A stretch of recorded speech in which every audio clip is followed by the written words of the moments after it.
I know you mean that with love, so it's okay. Well, no, I enjoyed it. It's just those kinds of scenes are, you know, there's certain I kind of know, yeah. there's certain kinds of drama I'm not a huge fan of uh in any kind of media, and uh I'm pretty sure that if in books I skim that stuff and just kind of skim very quickly. Audiobooks it's really difficult for me, but I found out I can listen to it at an accelerated rate. It drives my daughter crazy. Um, Sovereign was just miserable to get through. So was Nemesis, parts of it. Anyway, but even in this, it's just I don't like humor based on incredibly awkward, like embarrassing situations at all. So like everything that who's the guy that was the manager in The Office? The actor? Never watched it. Do you know what I'm Oh, talking about? Steve Carroll? Steve Carell. Yeah. Like basically every Oh, joke that he's ever done at his own like by sacrificing his own basic, dignity. I can't watch anything that he's in basically because it's just incredibly uncomfortable for me. And the same goes for when people I like are, and the stories are like uh, having certain kinds of arguments. Some of them I don't mind, but some of them I'm just like, ugh. So doing it one day at a time would have been pretty difficult. Anyway, I nice think your job. luck is all you have to do right now is basically resolve Alicia's directly engage a threat against Leo, and that's it. Is there a directly engaged threat? I knew there was a vulnerability move that got triggered that I was down with. Dave, if you're talking, I can't hear you. I can only hear you through Margie's mic right now. Dave's on his phone with mom. Oh, His okay. mom. Never mind. Um, I will just say Alicia might just lunge at Leo soon, so oh, we'll find out. no, I'm serious. Dave, your microphone's on. calling for tech support. No, it's not that it's on. It's just that he's being picked up by you, Mom. So your mic's on. Somebody's mic's on. Anyway, all right. So, where are we all? Everybody's back in the swamp base. Not. You're not? Not Harry. Where's Harry went home. Oh, right. Harry is Right. someplace less comfortable. Harry, the alarms are going off. The speedster bots have the vector bots have like stepped out of the wall. And that's right. That's really where we should start. I'm back. And the big glowing ball of energy is around somebody there in the midst of things.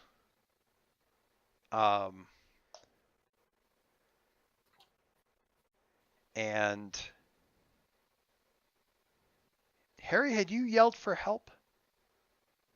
Or No, I just swore at Jason. you just swore at Jason and there you were.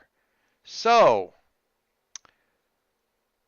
in the words of Isabella from Phineas and Ferb, what you doing? My 4-year-old still does that. It's awesome. What you doing? Cute and yet also annoying. Yes, cute but terribly annoying. But it says Isabella. Isabella gets away with a lot with me. So, anyway, what are you doing, Harry? Harry needs an Isabella. Harry has an A10. It's true. Interesting question. Anyway, into nice and conspicuous hit that will shut down the power containment orb. Looking for a hit that will shut down the power containing orb. I'm not sure that you would immediately grasp how that thing is being powered. So, Punch all the consoles. I But mean, I guess you could sort of unleash your powers and say "roar" and hope for the best, which would be freak. Or you could analyze the situation and see if you can figure out what specifically needs to be done, or at least get some clue toward that. Which, correct me if I'm wrong, is analyze the situation, if you get an answer and act on that answer, does that give you the +1, or is that not something that math does? Yeah, assess the situation is +1. Yeah, that's Yep. that's what I thought. That's like the one thing where if you get an answer, you can act on it, and it gives you a +1. That isn't as common as it is in some of the other iterations of the apocalypse mechanics. So Harry, assess the situation. assess. It's up to you. You can just go straight up like freak, and just say, I'm gonna punch all the things.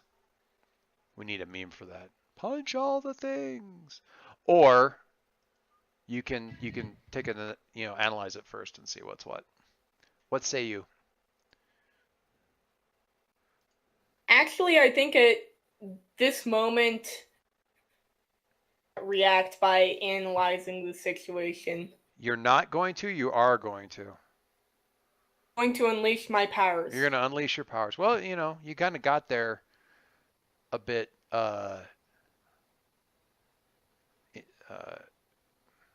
impulsively, so you might as well continue along that basic route. All right, so yes, when you unleash your powers to overcome an obstacle, reshape your environment, or extend your senses, Harry, roll freak. How much worse can it get? I should have said something. Oh my god, that's my best roll I've gotten in weeks. That is not too shabby. Okay. So, Sparks go flying everywhere. sparks go flying everywhere. Mercury. Oh wait, that's not what I want. On a hit, you do it, and it's not unstable or temporary. Okay. So,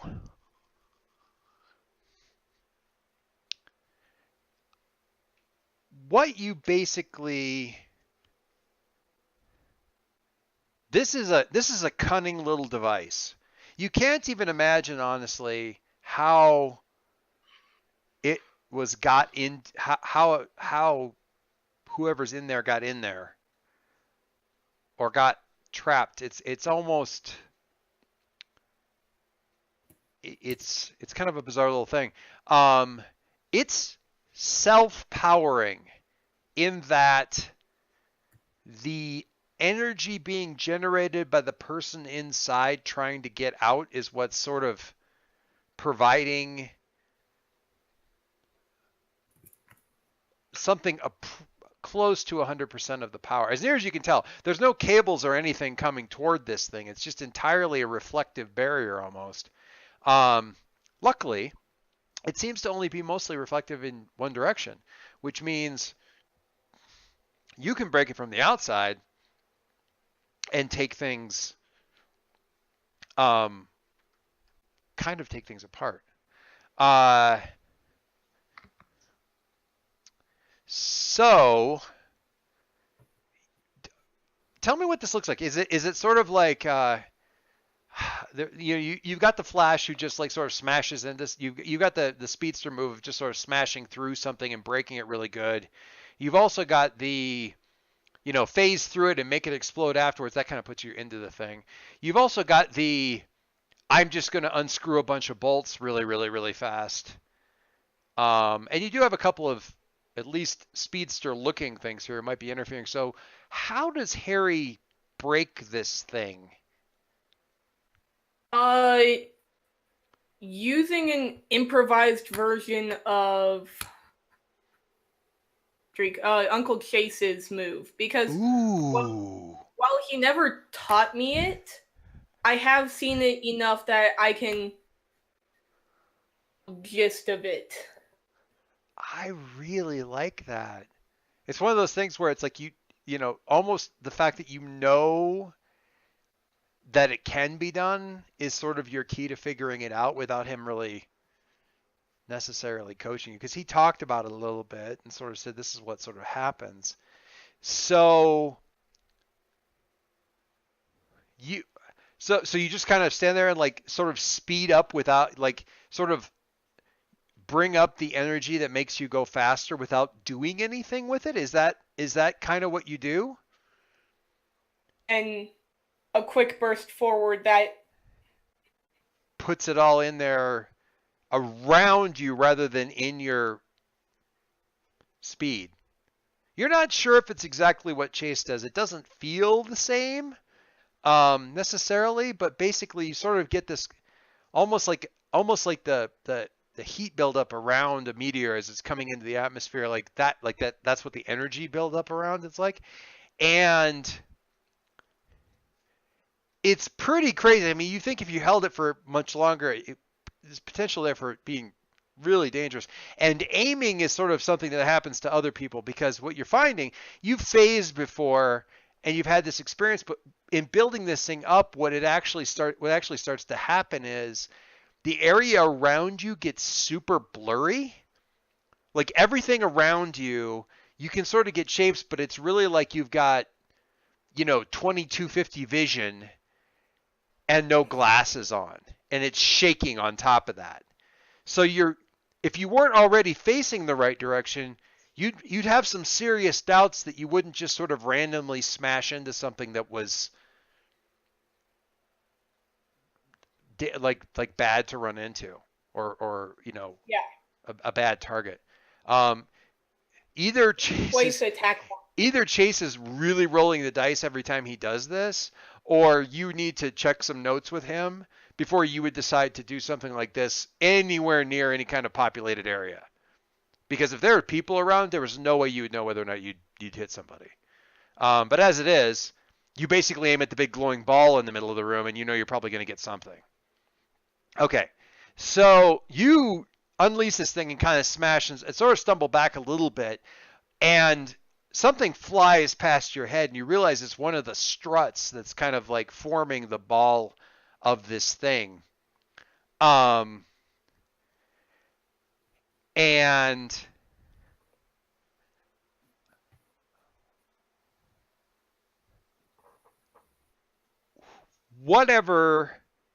suddenly the lights just basically go out in the room, because most of the light that was in here was the ball and the reflective energy of that ball as it was, containing whoever is in it. And that goes out, and you feel somebody rush past you.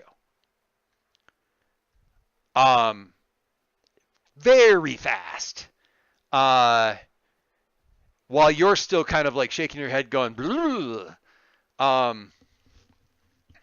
what do you do? And some emergency lighting is still on, like kind of in there and on, and some of it's flashing from the alarms and everything like that. And you can feel the movement. This has been happening quickly enough that the speedster bots are still sort of, in fact, you see all three of their heads track not to you, but in the direction of whatever just left. And they start to tense up like they're about to go. What do you do? I hit one of them. Okay, give me a directly engage.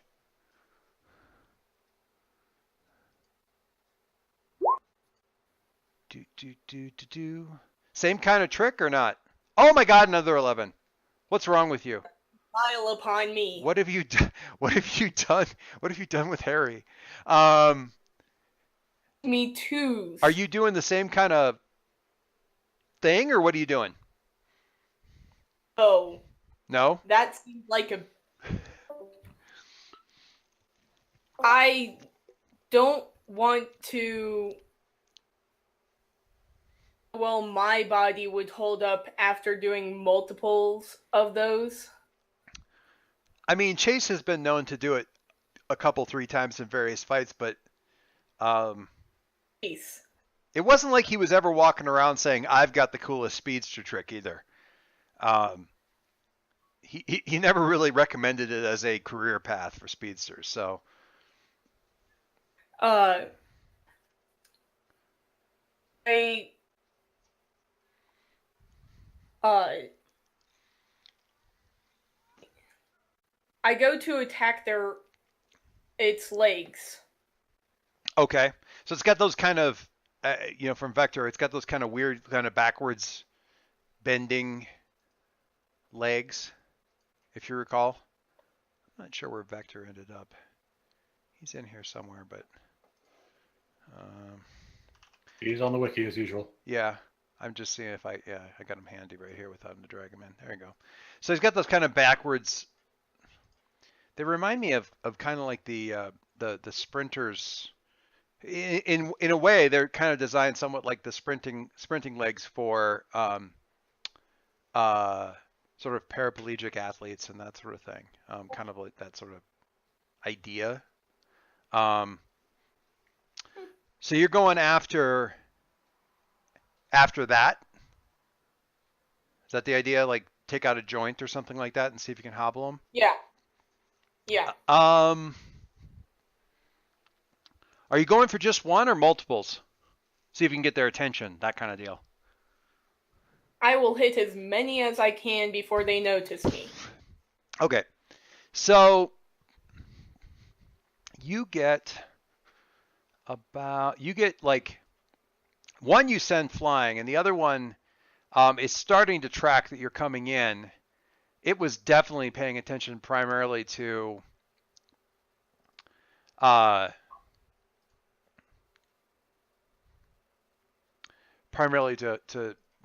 the subject of the trap far more than anything else. And it's starting to track around. The third one hadn't really sort of even gone that far. And when you hit the other thing, kind of the third one kind of wheels a little bit, and let's get in here. I got to pull up my little sheet here.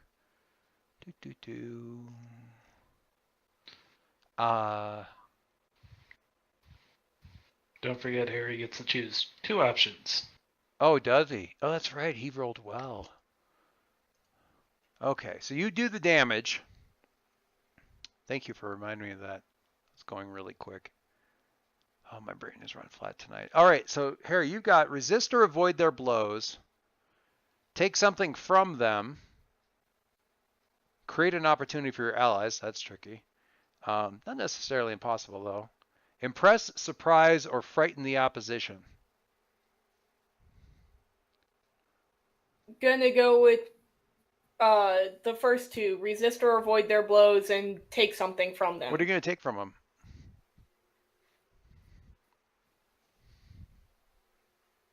Their ability to pursue? Mobility, like hindering their ability to move around. Okay.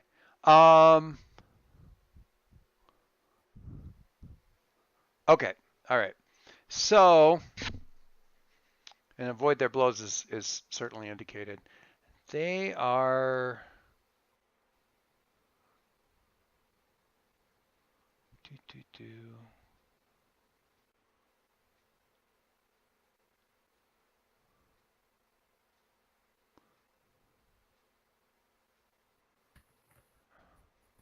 Okay.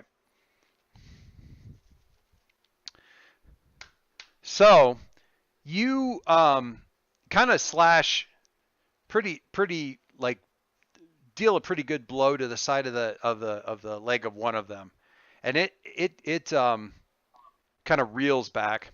The second one kind of knows you're there, but you still manage to trip it up, so it goes down, not in any kind of major damaging way.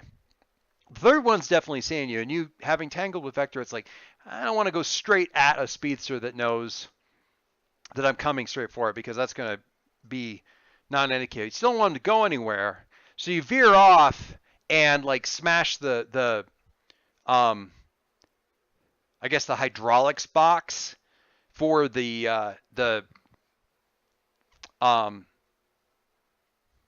controls basically for the elevator leading up and out of here, which is where the other person went. So a mix of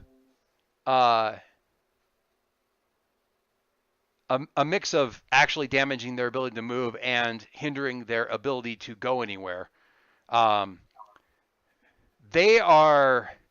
You actually see the third one, and the second one's like pushing himself up, and you actually see their eye like recalibrate sort of to you, and their eyes kind of narrow, and they start moving, and they're not coming straight at you. They are going all over the room. It's just this whirling tsunami of destruction. They are ripping this place to pieces, kind of focusing mostly on that initial globe, but they are just ripping pieces loose and tearing stuff up, and it kind of looks like they're just almost throwing a tantrum until you realize that they are keeping pieces and arming themselves with very nasty bits of, ripped up tools, maybe some old captured trophy stuff from back in your dad's day that's been like shoved off to the sides and the corners and stuff like that. That sort of thing. And then kind of whirl around to, I'm very curious about what I'm looking at here. They kind of whirl around to, What's this thing? yeah, not exactly like that. It's a little bit more intentional than that, but sure, why not? And basically fill their hands with nastiness and then turn on you. The first one that you did is obviously, slowed down somewhat, but they're all definitely have reassessed the situation and identified you as their highest priority. And they kind of, like a little light on the side of their head kind of all flashes in unison, and they start toward you, like at full speed. What do you do? Jagged metal coming your way. Phase. Where do you phase? Like, so they can't get to you? Do you phase away, like up and out, or what do you? They're probably going to be able to get back out of here eventually, but having, you'd have to hope that they can't follow, This is definitely the point where I fall back and back up. Okay. So phase and get out kind of a deal? Is that the idea? Or phase and keep running until backup can show up? Get out. All right, phase and get out. So I'm going to have you roll Unleash Your Powers again. But the question here is not whether or not you can phase and get out. We know that. You've done that. It's not a question of it's kind of a backwards way of coming at it, but it's the easiest way I can describe what's going on here. It's not a question of whether or not Harry can phase and get out. It's a question of whether or not you're the only one in the room who can phase and get out. Does that make sense? Oh yeah, that makes sense. Yeah. So whether or not this actually gets you away from them, I guess, is more of the question. So, are you kidding me? Months. Are you? That is a 6'5", a 6'4", and a 5'6" again. The boy does have a point. That is crazy. Oh my! Well, you know what? He's earned it. That is outstanding. That is outstanding.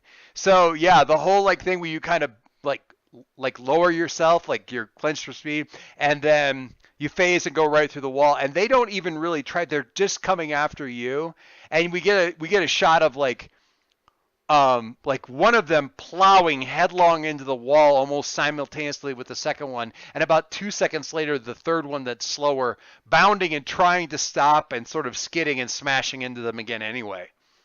As a little comedy Star Wars droid bit there for a second.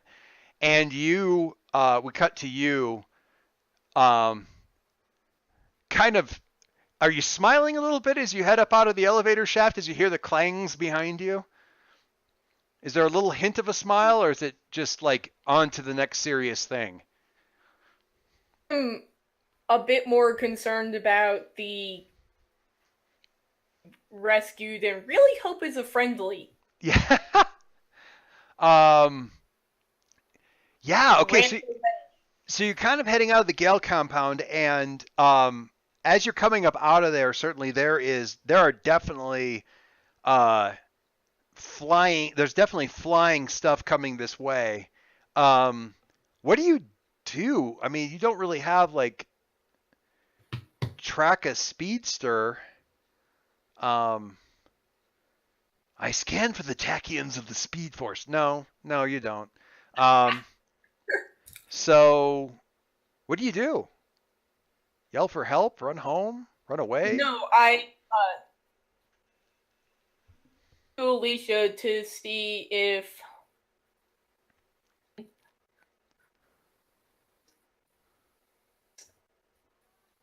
You broke up there for a second. You call Alicia to see if Alicia is monitoring stuff going on, or is she just looking at history? Well, she's yes. I think yes. All of those. yeah. I things. mean, she's on comms. Certainly, and it's Just- more a question of like. Well, I go. You talk. Ask Alicia whatever you're going to ask Alicia. Have that conversation. So.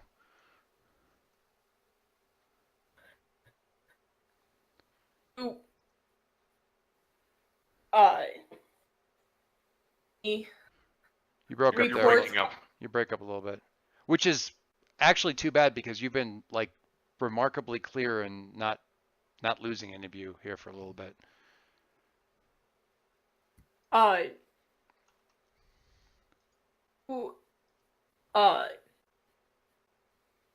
Reports coming in about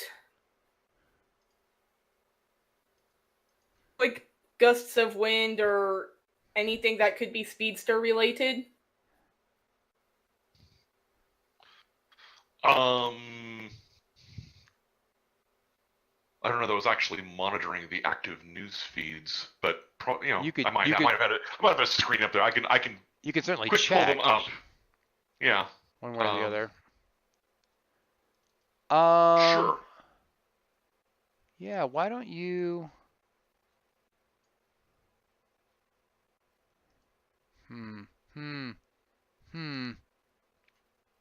Do you still have an assess the situation question floating around? I do have a assess the situation question floating around. Why don't you do Use that for this? Sure. If there's a way that makes any kind of sense, I feel like it would. Certainly seems like the most appropriate thing. Can I say what's here that I can use to track speedster activity in the city?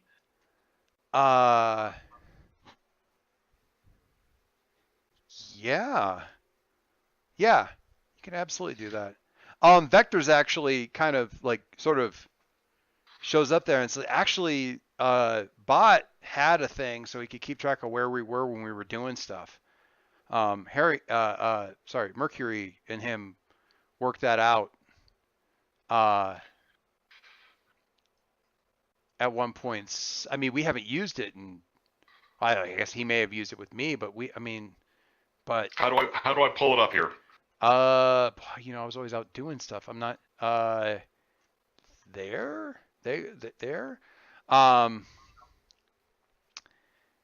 So yeah, it gives you kind of like I don't know if we still have access to that satellite. Oh, look, it is up. Oh, look at that.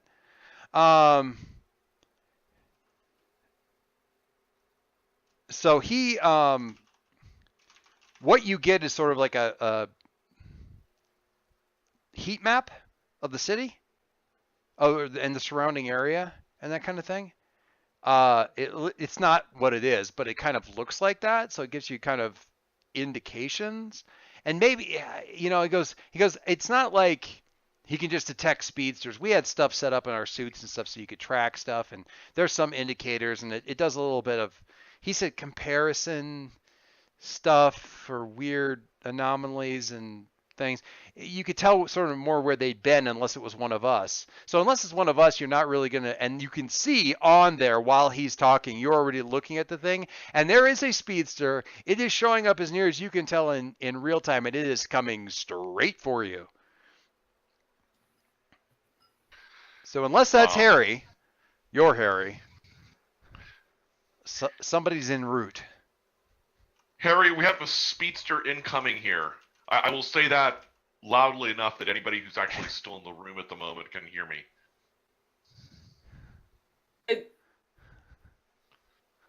Not me, but I'm on my way.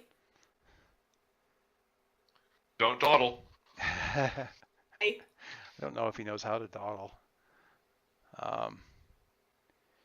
Okay. So I mean, who all is around? Or, yeah, I'll just tap it into the comm that we have an incoming speedster. So Charlotte's around and Concord's around, right? Yes. Link's around. Link's, yeah, right. Link's around. I was thinking that he was down with Numa, but actually that's Bot right now. Yeah, we finished all that. So Otto and Numa, and so everyone's here basically. Everyone's here. Otto and Leo are actually probably still post game analysis, I guess, on whatever the heck happened with that conversation. We'll show up for this. Don't worry. Oh yeah, I'm just saying that's almost kind of where you were, is that post Alicia conversation. Yep. Yeah, exactly that. Anyway, the incoming speedster. Alicia, what do you do? I'll ask you first.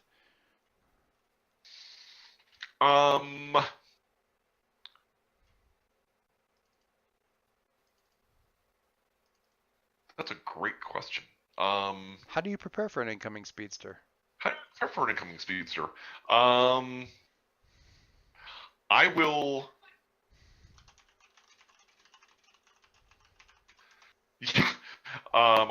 You're. I think. I don't know if anybody can hear you. You were on mute, by the way. Put a whole bunch of smoke in the room, then you can. I was thinking more wires, kind of. Attach to C4. Attach the claymores. No.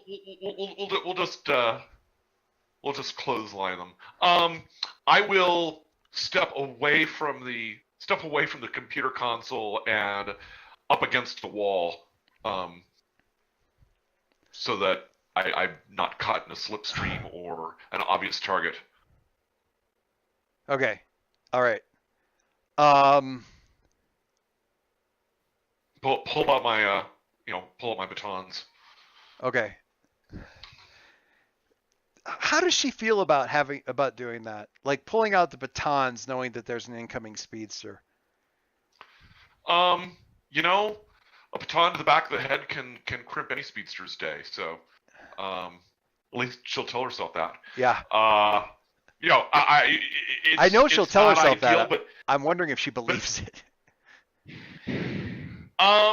She's fairly confident that she can handle the situation given the complexity of the situation this person's going to run into, because she's not going to be the most obvious target. Right. Which is just exactly the position that she wants to be. And if I remember right, that means she can act. I remember, like, maybe you and I feel like you and Leo had kind of vaguely, or Jason maybe even too, had kind of vaguely tracked that there was a speedster around, like doing crazy fast stuff before. I can't remember exactly how that worked, but it doesn't really matter. I'm just more curious about her mindset on this thing. Okay, so you're prepping yourself Yeah, up.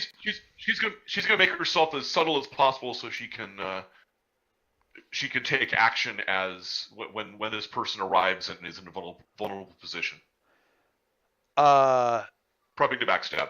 Newman Collective, what are you guys doing? I think Leo, if he's got time, is probably going to suit up. That shouldn't take long, but even so, Otto is definitely going to be wary and kind of on point for this. Yeah.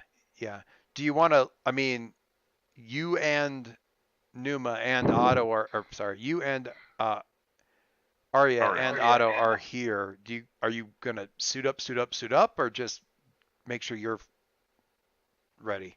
It takes much longer for Leo to suit up than the others, so it's mostly on him. Yeah. I didn't track that you had gotten like out of it that far when you were in the link. I mean, obviously your helmet came off or whatever. I didn't realize that you'd gotten like out of the armor all the way while you were. Naked? No, not obviously that, but I'm sure he's got kind of But like he feels that way when he doesn't have. I picture him. I picture it as being basically looking a lot like a cold weather runner's suit or something almost underneath. I didn't know if you had gotten like out of it or just kind of gotten the greaves and gloves and helmet off.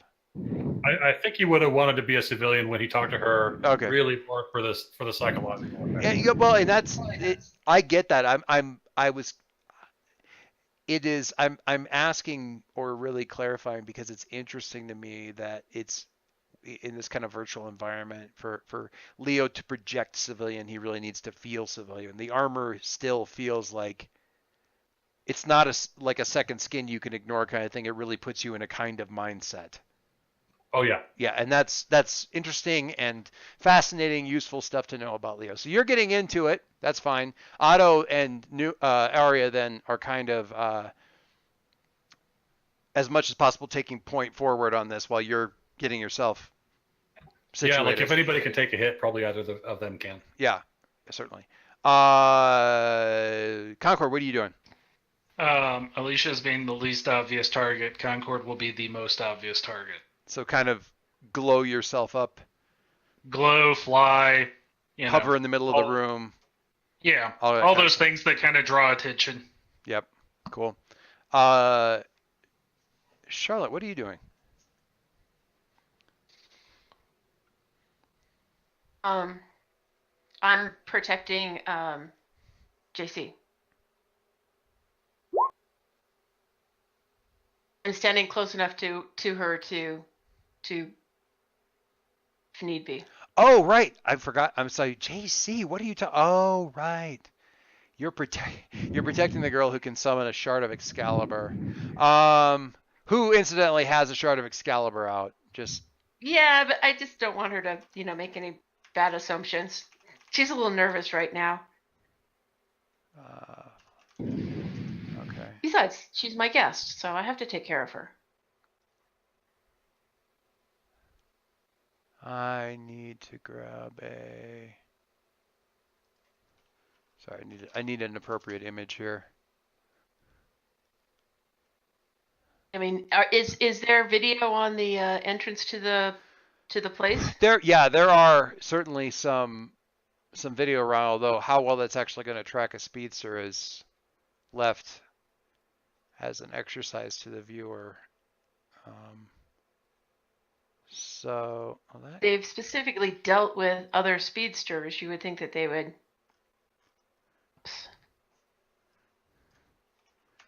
Is there a little light that flashes when the hatch opens? Kind of a thing. Yeah, but again, well, no, because the thing is, they don't really. He never really did deal with speedsters. I mean, he didn't. Bot didn't have the other. Well, and Bot didn't exactly have. He didn't to steal for that. Well, he didn't have the. He didn't have the capacity necessarily to plan for every eventuality, you know, not every eventuality kind of. Right, and as far as they know, the vector technology hadn't gotten stolen, so. Right. Or, yeah, anything of that nature. I need... Yeah, this will probably work about as well as anything.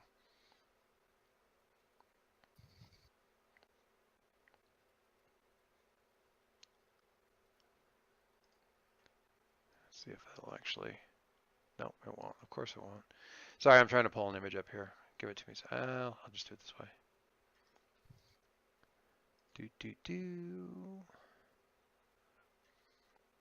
All right, so, well,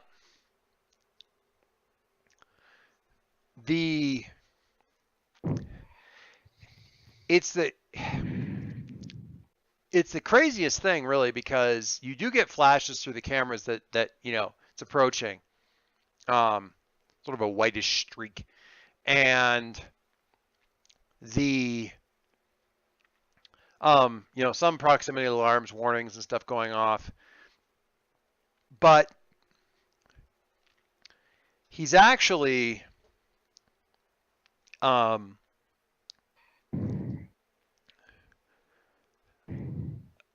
slowing down almost enough to kind of see as he's coming in, like one of, you know, the thing where they slow down and they're still kind of running for a little bit.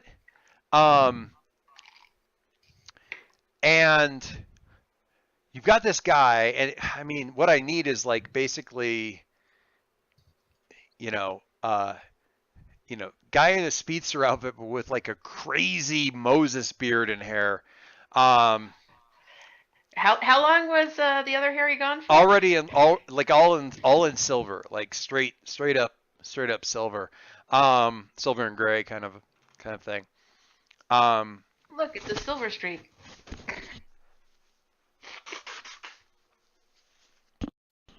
And well, that's weird. I never understand how this headset works. Now I can hear myself.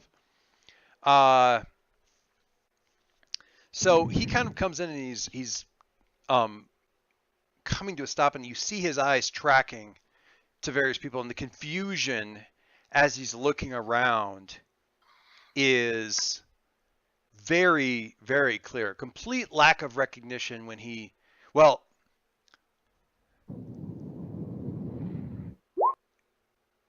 I mean, because he immediately draws the attention, I mean, to Concord, and his eyes go pretty wide at that, and you can see him start to tense up and start to move, and he's still kind of jogging, but this is all happening in moments. This is kind of, for the television viewer, like slow-mo, as we see the reactions as he sees Concord and kind of tenses up and the eyes start to widen.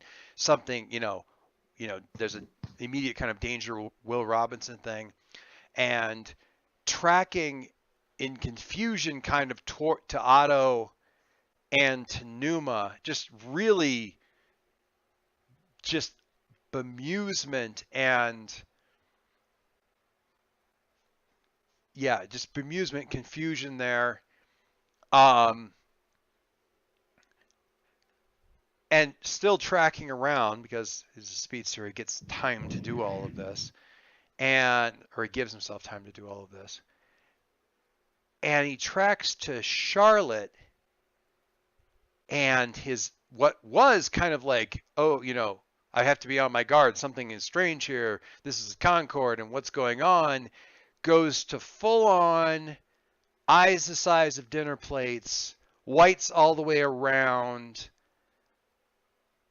gaping horror, full on skidding to a stop, backpedaling on hands and like crab walking backwards on hands and feet, slipping on the pavement, kind of reverse at seeing Charlotte. What do you do? As you got about Bot? Oh no, Bot's downstairs. Bot's downstairs. Vector's there. Vector's upstairs. Yeah, Vector's in this area. He can do something. He can try and do something. I'll probably say something He's not like, a fast thinker. Is the problem. Carlin, it's not what you think. Take a moment, take a big breath. It's okay, man. We got ships. We got ships. We got chips. Oh, I was like, we have ships? What do you? Nice. Yeah, we have lots of ships. I mean, we can't stop memeing all of the various ships, but I'm not sure. Maybe as threatening as possible. I don't know if that's a move you have at your disposal right now with him, to be non-threatening. But I can intervene and place myself between them and draw his attention. Yes. I'm gonna, Like he's ready to attack or horror No, as he's in, like oh trying- my god, I saw you die. no, he's like scrambling away like My God, don't kill me. it's Pumbaa trying to get away from Nala in The Lion King when they first meet. She's gonna eat me! No, absolute horror, get me away from this thing. Primal terror. That's a fine how to do. So I'm actually gonna say, Leo, let's do. I think this is like really kind of shocking him out of this thing with an appearance that he's just not expecting. So I'm gonna say I'm gonna have this be a provoke because you really got to kind of shock him out of this thing, and I think you're provoking him to stop or abandoning this move. Do I still have influence after all these years? Oh boy. I mean, he thinks this is tricky because I mean, I don't think you do, but Bot does probably. That's an 8. It wouldn't have mattered anyway. Yeah, that's true. Yeah, okay. So, provoke. What we got? When you provoke someone susceptible to your words, say what they're trying to get them to do. I mean, I think it's enough to say whether or not you have influence. He's susceptible to your words. We're trying to get him to just stop, not run. They can instead choose one. They stumble, you take a +1 forward against them. They can instead choose one. They err, you get a critical opportunity. They overreact, you get influence over them.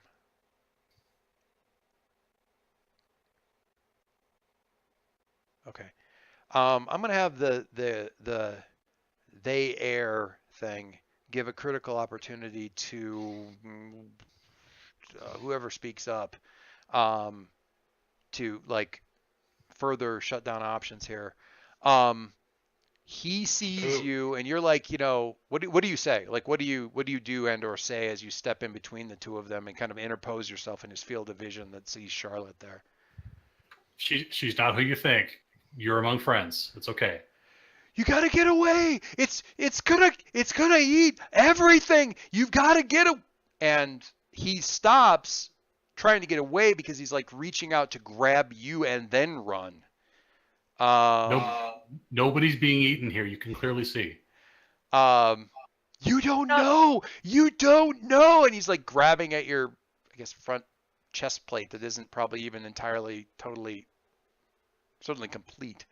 Because you wanted him to see your face yet, so we know the helmet's on. It's like, you don't know what she becomes. Yeah, because we're from the Or past. what she is. What she is. You don't know what she is. Because he doesn't know you're from the past either. Like Leo will say that, like, we haven't seen this yet. We're from decades ago. Okay. He's just like not even hearing that. I think I maybe need to absent myself from this. Concord or Alicia, whoever has the coolest idea, like how do you? He gives you guys a critical opportunity, and really you got an option here to keep him from getting away. I have an idea here. You have an idea here? Uh-huh. Hamster ball? No. Well, Yeah.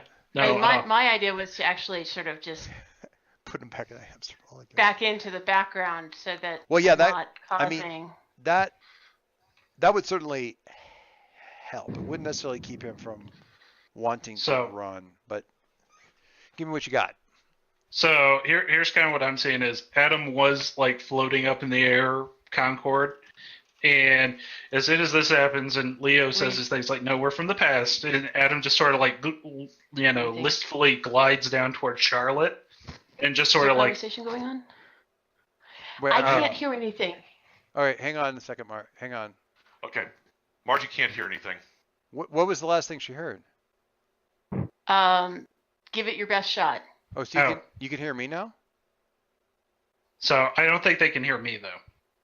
Okay. Yeah, Bill. I can hear So- Mike, but Give me 1 second here. I'm gonna reconnect. Okay. because I know that James was saying earlier that he couldn't. Okay, how about now? I can hear you now. Okay. Joyce, Hey. did you just do something? Because I heard your headset ping. No, that No. was me. That was him Never mind. going. Yeah, I left and came back. So Cool. Hear you. yeah. There you go. So Are we good anyway, now? Everyone's hearing everybody? I think. Hopefully.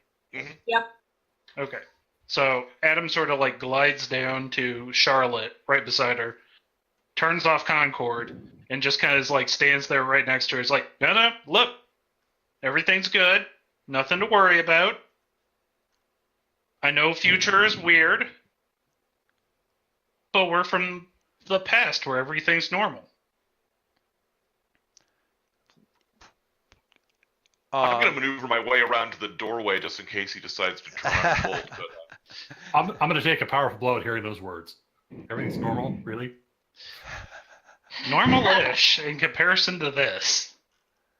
Well, I think he wasn't saying everything normal. Everything is normal here. I think he was saying everything is normal.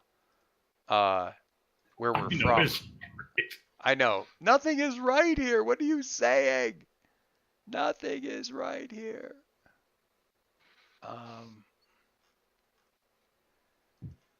Okay. No, that's not what I want either. I need a map of the Legion of Doom base, and I'm not finding anything that's good. And they're all terrible. Or they're too simple or something. Anyhow. I'm So, about to provoke. Can I empathize here? Can you empathize? Yeah, I mean, you probably get that he's freaking out. How does that move actually read? Let's see. When you openly empathize with someone, roll plus mundane. On a hit, they reveal a weakness or mark a condition. Not great. Yeah. I can provoke too. So Well, the provoke. I want to look at that provoke move again because we don't.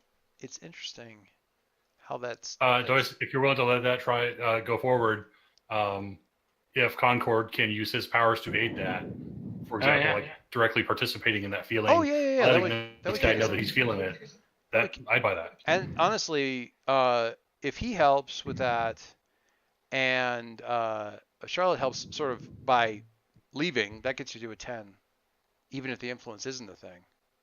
Is that cool? Do we want to do that? yeah, let's spend some team. Is that cool? All right, so we'll have since Charlotte's kind of backing out of the bit a little bit. At least being less visible. Yeah, kind of just backing out of line of sight, if nothing else. Actually, JC's going to kind of she'll watch this thing for a little bit. Realizing that you're backing out of there, she's going to kind of follow you around because I want her to talk to you about this. I figure Concord going as non-threatening as possible here would help out too. Right. You're what? Okay. You're and you can see that it's definitely.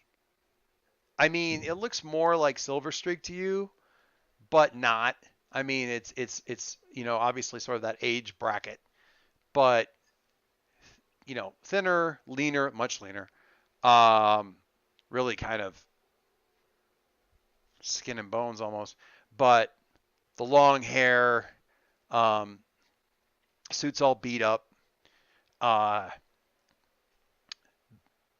what you'd always kind of suspected to be true is true. Harry can't grow a really solid beard. It's a little wispy, but it is long. So Oh, poor Harry. it's sort of kung fu master wispy, but still impressive in length, if nothing else. And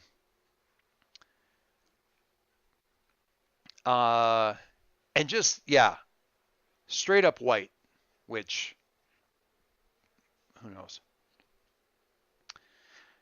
And so his eyes are kind of wildly kind of going around, and it's like, okay, but I mean, it's still, I mean, if you're from the past, where you how did you get here? You shouldn't be able to get here unless You. yeah, did I? I'm not supposed to. I mean, they used to say you never mess with time. That's why I never mess with time. Where am I? Why? That's probably a good time for Harry to show up. That's a really good time for Harry to show up. And even if you're from the past, I mean, that was still her. That was still it, right? I mean, I didn't imagine that. And you don't know, I mean, what I've seen, we can't be. Time travel, time stop. Right, I can't, but I've got to tell you, I mean, oh God. Are you going back? I mean, if you're going back, I can't tell you. I hope we're going back. It's not. Okay. I'm going back. All right. Okay. So yeah, I don't know about you guys. I'm out of here. Okay. So right, I'll observe time travel rules, but why are you here? Because I clearly didn't observe time travel rules. What's going on? Basically, it was Vector. Look at Vector. Hey, actually, I mean, it was Bot. He worked it all out. I know what you told me, and it didn't go really well, but on the upside, all of your friends are here, and you are also here twice. So it's okay? Kind of? Everything's fine. None of our plans ever go smoothly. That means we're doing okay. Oh, where's Leo? I mean, where's the other Leo? He's with his Numa. His Numa. Hey, hi. You're walking around and stuff, and that's great. Wow, what hell timeline are we in? This sucks. Okay. Still processing. How long? Where was I? How am I here? Where? The last thing I remember. Wait, where was? And you ran away. Where? No. Wait, where was I? The last thing I remember is I was trying to get back to the house because, I needed Dad's gun. I was going to take it back to... Why would you get Dad's gun? The gun, the big one in the trophy case. I know which one you're talking about. I needed Why it. would you need that? I can't tell you, obviously, for reasons that are... Fine, whatever. Anyway, I got there, and then I was stuck? Was I stuck for a couple hours? More than a couple hours. And he looks at Vector and is like, you've been missing for like 10 years, man. Like, we didn't even know what happened to you. I mean, the last thing you said you were going to go check something out and see if you could bring back some help, and then... I was going to say, somebody has to say, dude, look at your beard. Yeah. And he kind of looks down and goes, oh, okay. Wow. Okay. That's that's going to create some drag. Okay, so what was there a trap? Was that? God damn it, Jason, he says in exactly the same voice as you used when you saw everything in the base, Harry, in your little under the house thing. Yeah. Of course, I mean, of course they try. Of course they try. I would have thought of that if I hadn't been in such a. Okay. So, I mean, obviously everything's been going great since I've been gone. He looks around the base like, oh my God, this is bad, but it was so much better before and it was still bad then. You guys want to catch me up? How we doing? Awkward silence. Did you manage to secure the rifle? Or hide it before you were captured? No. Harry, you vaguely recall the rifle being dismantled during the in the process of the tsunami of destruction that the vector bots were inflicting on the amongst everything else that was being sort of torn to pieces. Yeah, I mean, no, I didn't, but it's not really strictly relevant. Why are you guys here? I mean, it's awesome, but also, who are you that just asked the question? Alicia Chin. Harry saw her in episode 3. Like, he knows who she is. He may not remember. Yeah, but that was She didn't wear a mask back then either. That's true. subjective time. That was quite a while ago. I don't know if she's got the mask on now or not, but kind of. Oh, that's her. Kind of vaguely. Did you shoot me with lightning though? You were the one that sent me over across to the Sepiaverse the first time. Right, yeah. Did you do that on purpose? No, I was just trying to get Jason to show up. Long Because it story. would be really helpful if you had done that on purpose. Because we could, well, that solves none of my problems right now. Okay, so catch me up, and we'll kind of cut here for a bit to kind of get people. Actually, I want to cut over to Charlotte and JC. So, Charlotte, kind of you go back into another kind of space or another room there. What? JC kind of comes back in and is kind of looking over her shoulder a little bit and coming in here, and she's like, "Hey, so do you know at all what that was about? He seemed really freaked out by you. Were you guys not?" Unfortunately, no. And yeah, unfortunately, I have no clue what that was about. But Do you, I have some indications that I may have ended up on the Jason side of things in this history.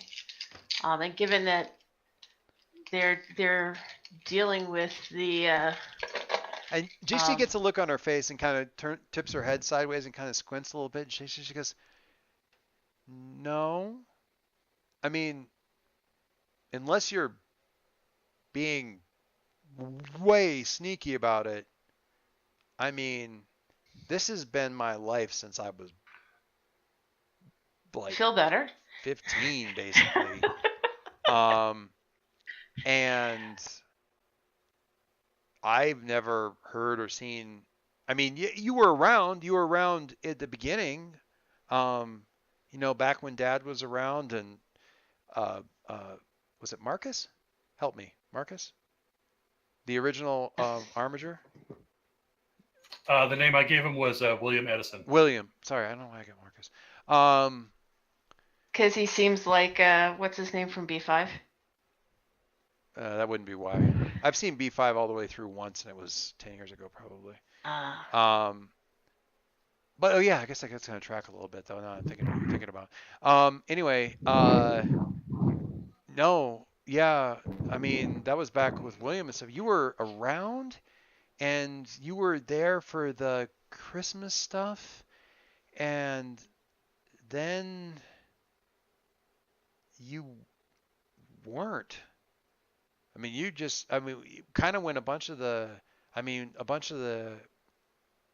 the league. Remind me of how that tracks with.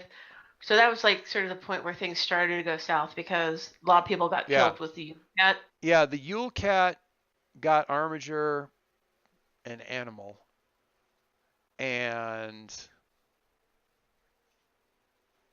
didn't go very well. And Vertovian people got And other stuff. Beethoven Anyways, people yeah. got some other stuff and things like that. And you were around, like, they were like, the league was fighting the Vertovians on the island, and that went absolutely. I mean, a bunch of them didn't even come back. You were around for a couple days after that, and then you weren't. After that, it was pretty much Quill and she thinks. For a Geez, I'm second. straining my memory a little bit here. So how does that fall vis-a-vis my favorite creep? No, that was after Ghost Heart. Okay. It was after you knew about Ghost Heart and stuff, and you had been. It falls around the same time that you realized what was going on with the big, like, sort of wound in the cemetery, because it. I might get the order of no, yeah, because it was right after that you first, like, sort of tried to shadow shift on top of the hole and ended up on the other side. It was after that the Quill. It was right after that. It was like the next thing really that you did was in Yeah. the cemetery, because they had been trying for something in the cemetery with that big grenade thing. Assume that happened with the rift opening grenade thing, and a couple days later you weren't in the picture anymore and really haven't been around. She goes, I don't know if it helps, but as far as being on the Jason side of things, I don't think so. I don't know where honestly, if he's seen you since then, I don't know where he would have seen you. You can hazard a guess. Ask him. Sepia me? Go back and talk to him. What were you saying? I could hazard a guess? Yeah, you could probably. I mean, so you kind of put yourself in your own shoes. The Vertovians have dropped a bomb thingy.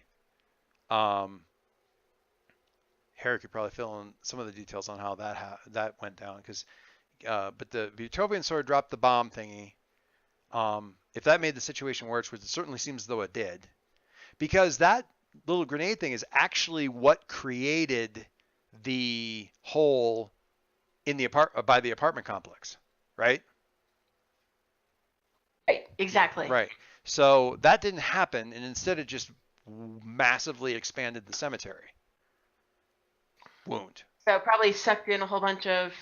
Well, it certainly had an expanded effect on that area, and that got them some of what they were looking for, which was like sort of a weakened barrier or whatever. That, plus they also probably got a hold of some,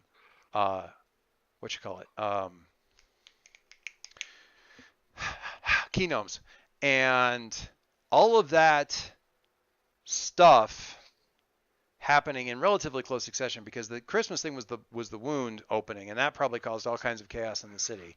And then it was only a couple days later when they did the other assault where they went after the keynomes. Right, and it's also right in that same time frame that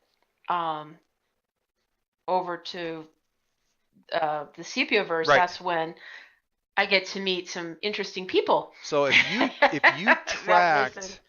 if you tracked even kind of along that way, because once that question was open about the wounds was when you went investigating, and I believe, if I remember correctly, you went investigating all on your own without really necessarily checking with anybody first.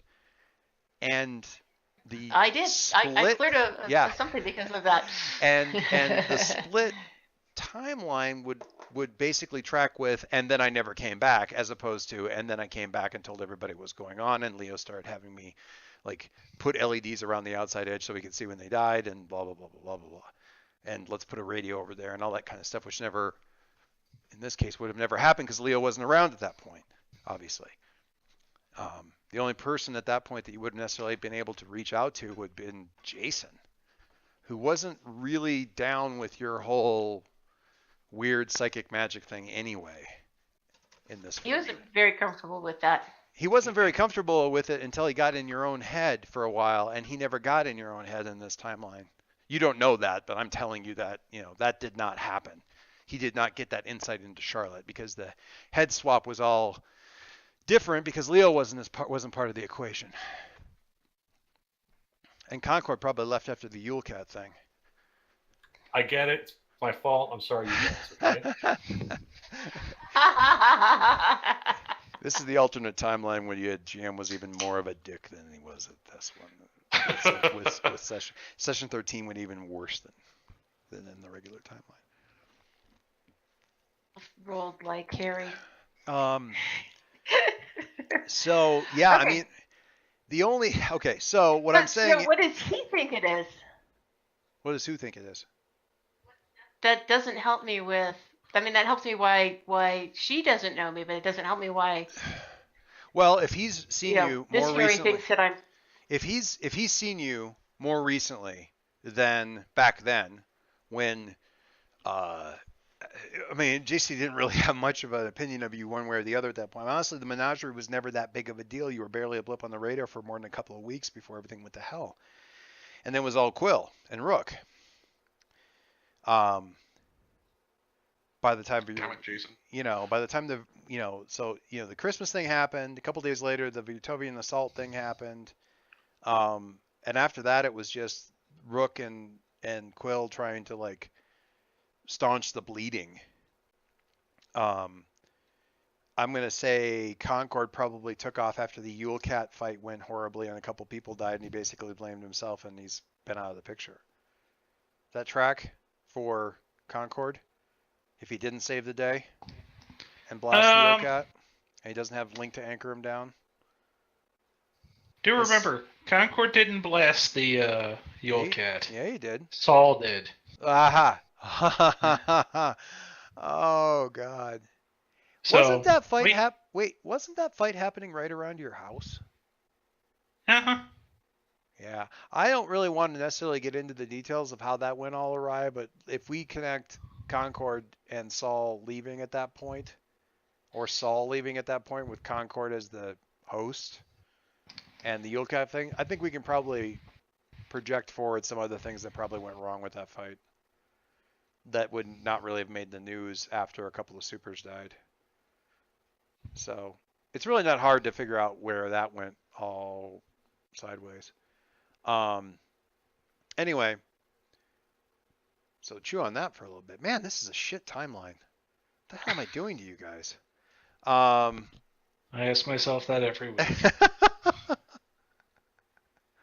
What am I doing to you? That's what you ask yourself every week? Oh no. Oh no. Now I feel bad. Anyway. You shouldn't. Are you saying that like outside of the game you just kind of get up on Monday and go, this is a shit timeline? I feel like that on Monday sometimes too. Anyway. Okay. So yeah, I mean after the Christmas thing, the only menagerie member really around Jason? That can't be good. Concord bails, Charlotte's preoccupied and disappears a couple days later. Leo's out of the picture. Gone. Harry's still around. So it's Harry and Jason. And this is back when if I remember correctly, this is back when Jason said, I'm going to have Leo kind of run things for a bit. And Harry was like, thank God, finally. So I don't imagine in this timeline they were necessarily that tight or being super self-supportive of each other. Nope. No, that is not. There was kind of that. Yeah, he's that other kid that shows up at big city social functions, and right. Yeah, we've ended up kind of doing some stuff together, but he's still. And those darn supers. Aegis kind of thinks he was in charge, but that was a fiasco, and yeah, Harry wouldn't have provided much of a leveling agent for Jason, like desperately trying to fix things by just going, look, I have allies and they have lots of curiously effective robots. Let's solve this problem. With the addition of a little bit of Quilltech TM. Yeah. Yikes. Okay. Just as an illustration of how terribly that whole section of your guys' timeline could have gone. Okay, so Charlotte, back to your thing. For want of a nail. If he's seen you since then, it would follow that he saw you in the Sepia-verse if you haven't been around here. He saw me raise the army of the dead and Or something. be really, or something But, equally scary. Alicia saw you raise the army of the dead, and she's not goggle-eyed and freaking out and backpedaling whenever She she says was it. of me. She was slightly. Okay, She was slightly goggle-eyed, but not like. Actually, no, I didn't see her do it. Oh, yeah, you I didn't see heard her about do it it. later. Yeah. I was down with Jason in the Kingdom Chamber. Somebody saw it. Summer saw it. She was Whispered. fine. Summer Scariest saw it. person in the group. Summer saw it. She was Yeah, fine. no, I definitely consider her a threat and still do. Right, But I mean, not a terrifying one that needs to be understood. Yeah, I mean, it's Someone's not breathing like- heavily. it's not like Summer came back and like went over and clutched Leo's lapels and started to recite like Cthulhu like incantations. You know, the goat with 1,000 young. We must destroy Charlotte or flee. No, Like she's really cheerful and friendly. Her lowest point was like she dressed in black and listened to My Chemical Romance. So that one time. We had a good conversation about Summer when I was over at David Marge's a couple days ago because it's like, the conversation that you have with Leo is very different than the conversations you have with Summer. Well, yeah, because everybody likes Summer, always. It's her superpower. So yeah, that's a thought, and I mean that would be your first inclination is that you did something over there that he saw that apparently unscrewed a few wing nuts. Only I ate somebody. Yeah, or something. So Okay. whatever that would no, but on the upside, if you're over there, maybe you can get her to be an ally. It occurs to you in thinking about this, and I'll throw this one in there for without a dice roll. Well, unless you want one to see how useful this information would be. It occurs to you that that Rook might not be. I mean, you don't have to be on one side or the other to fix a wound, in theory. And you might be able to mess with them pretty badly coming from, where From they the aren't. other side. Yeah, where they're not. If you can figure out how to get there. Figure out how to Yeah. do it. Yeah. That is the trick. Good. So, there's a thought. And who hasn't talked for? Harry, what kind of conversation are you having with yourself? What do you got? What's going on out there in the main room? This is like right after the catch me up or what happened.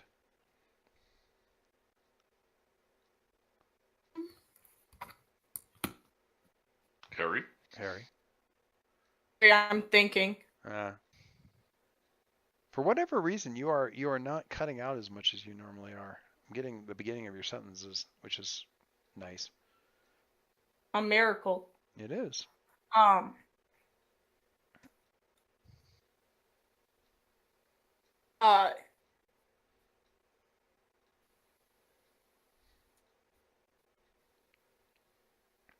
I mean, are you trying to not really have in-depth conversations with him because you're trying to observe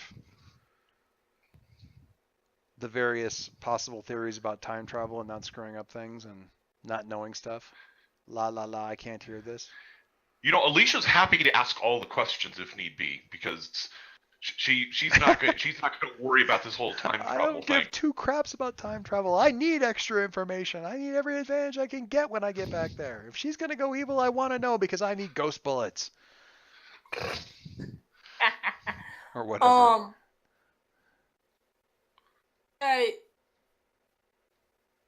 Both of the Harrys being more careful as to what they say. Okay. So,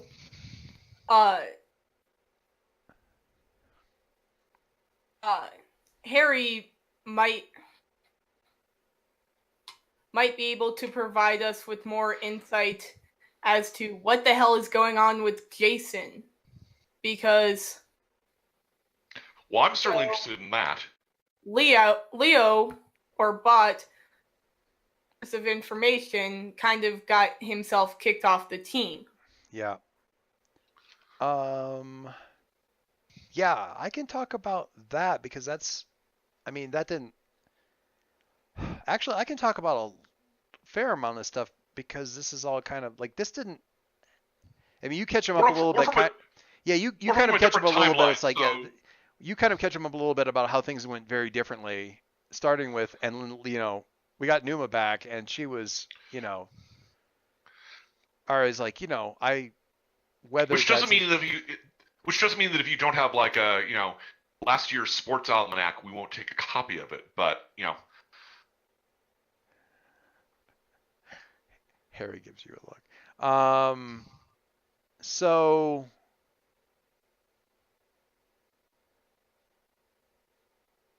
I mean, there was so Rook had recruited some other people that hadn't really participated in that first Christmas fight because they weren't the sort of folks who would participate in that kind of thing normally, and had kind of recruited them. So when the Viertovians Would actually be helpful? Well, so when the Viertovians showed up, they had by that point. Let me think about this for a second. They had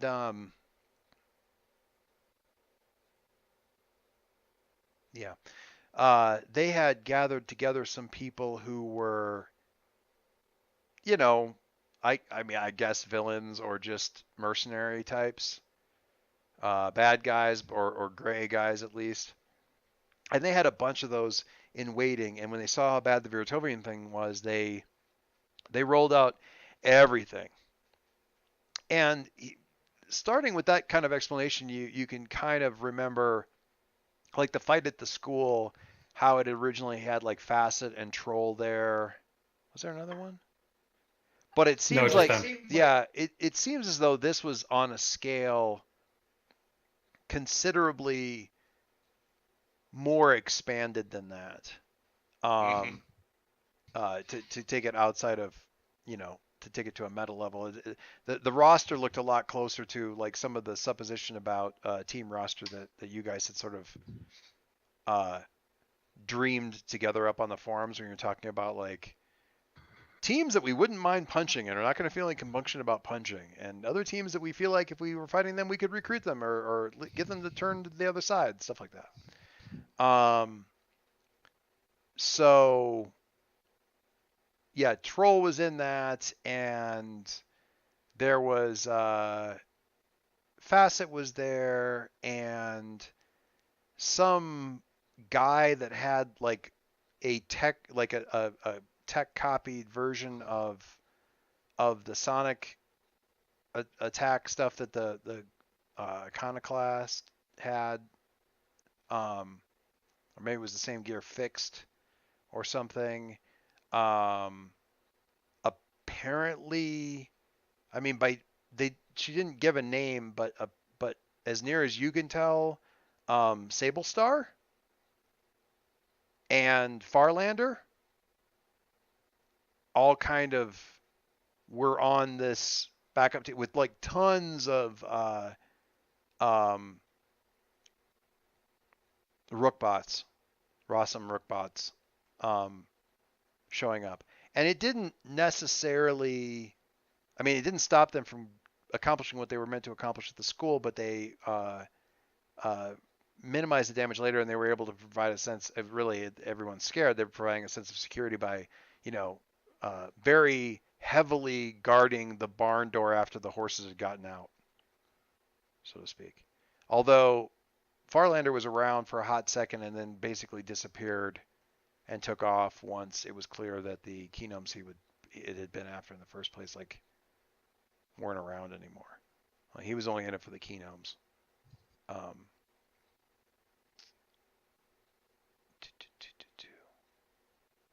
Trying to think what else. So Harry was around for that that showdown. But at that point in time, his family, like, his dad never came back at all. His mom came, his mom was, actually pretty much nobody in the league came back. And that was when Harry kind of like just looked at who Jason had kind of allied himself with and called him on the carpet, and it didn't have any kind of effect, and he disappeared for a while, tried to get his head on straight, and eventually heard something on the news that made him seek out Bot and, find him and sort of start working with him is basically how he breaks it down. So where he left it was Jason and like, Troll, Facet, Sable Star were around. Pietro the Plasma Prince has to be there. Pietro the Plasma Prince. Sure. Yes. We'll put him in there. Probably. I'm trying to think who else would have probably made their way out of that okay. Oh, Super Chica, but that 5 years later, that was not good. There's like the Dominican Republic is basically a spark of light in an otherwise dark landscape at this point, but she's not here anymore, around the city at all or anything like that. I don't know that, they would have done anything, but she probably would have just retreated. Trying to think of anybody else. It doesn't really necessarily matter, but yeah, sure. Let's put Pietro the Plasma Prince, because that just makes Jason, his situation even more annoying.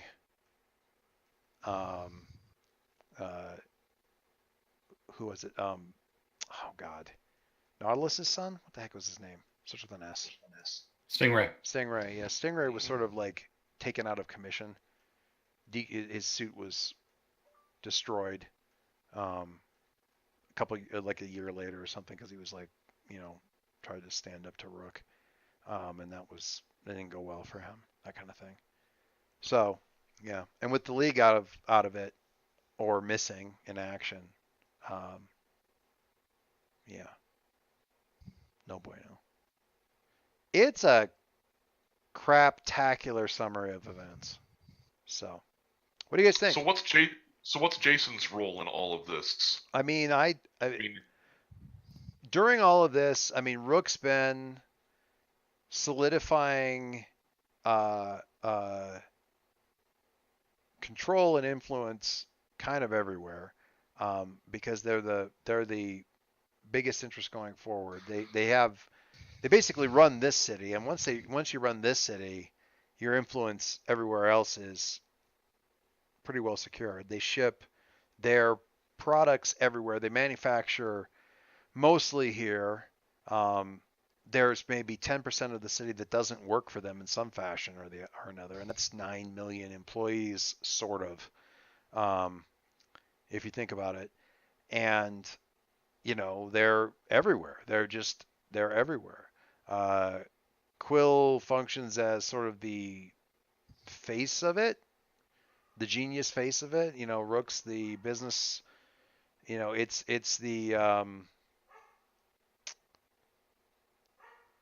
I mean, the analogy I can think of is sort of like, Wozniak and Jobs kind of thing almost, but it's it's Wozniak and Gates,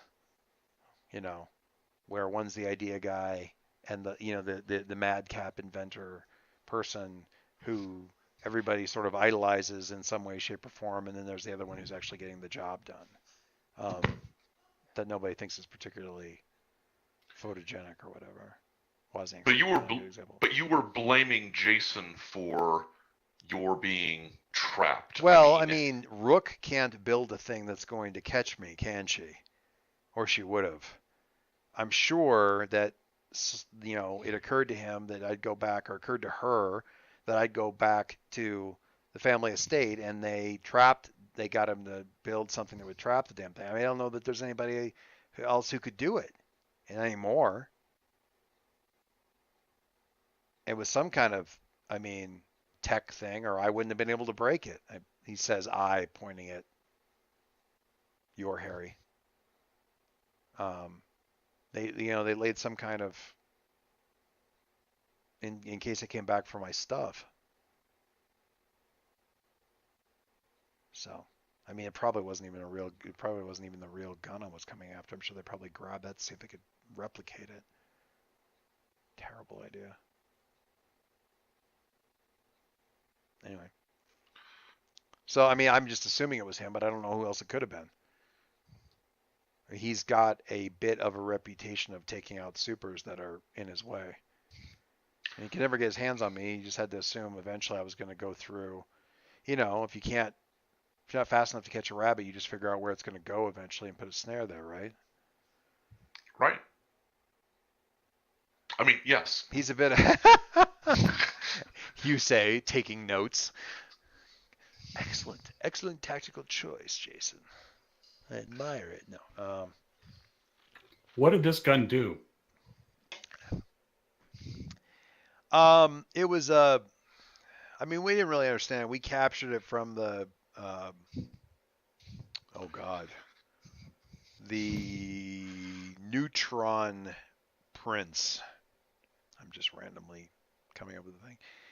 Dad captured it from it was one of his old trophies, and it sort of didn't destroy. It sort of damped down energy to the point where it would sort of kill any energetic energy reactions, regardless of what type they were. In a short, kind of a blast cone sort of thing. And I needed that for reasons. Or I thought it could, I don't know. I was sort of panicking and desperate. So I just thought I would get my hands on it. So what were you going to do with this gun? I can't talk about that. It's not relevant to what you guys are here for. He says, looking at Harry. It's not got anything to do with Jason or Rook or any of this. I promise. Does it have to do with the concordance? No.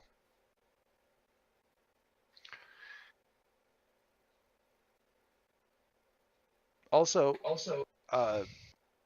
Adam, I'm really glad that. I'm just glad you're with them still. Because I'm getting a lot of that lately. There's a lot of. I'm just really glad because that means a lot of different stuff, good stuff, and I'm really glad about that.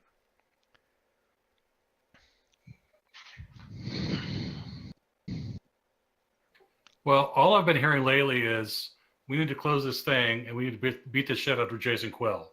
So both of these things possibly have in that order. Yeah. I mean, if you think, what you need to close the thing. We need to close the thing. That's definitely the case. Okay. I mean, if you say so, we never really thought that was any, I don't know what they're doing with it. If you say it's important, it's important. Okay. Okay, just hang on. Look at me for a second and just listen to what I say. I'm going to call Charlotte back. We're going to listen to what she says, and you're going to be cool. He swallows. Okay? Are we cool? All right. I'll call Charlotte back. All right. So what's the continue that conversation then? Charlotte's in. Well, if or when she arrives, Leo's question is simple. It's like, we need to close the thing, right? This is what we understand. What do you need from us to be able to close the thing?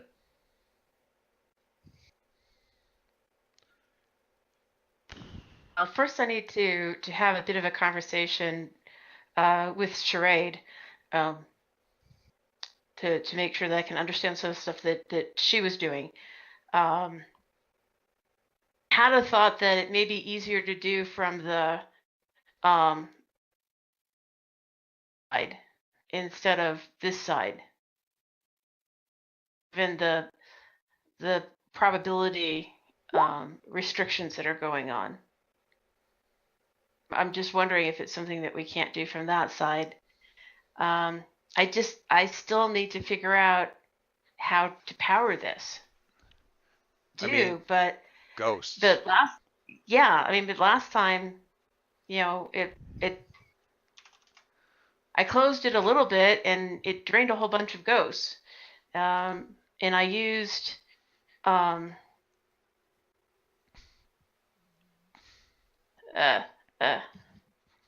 Use what? oh, I can't. I'm missing a name right now. Lucius. Lucius is Lucius helped me, kind of direct the power. How? But That's JC. How did he do that?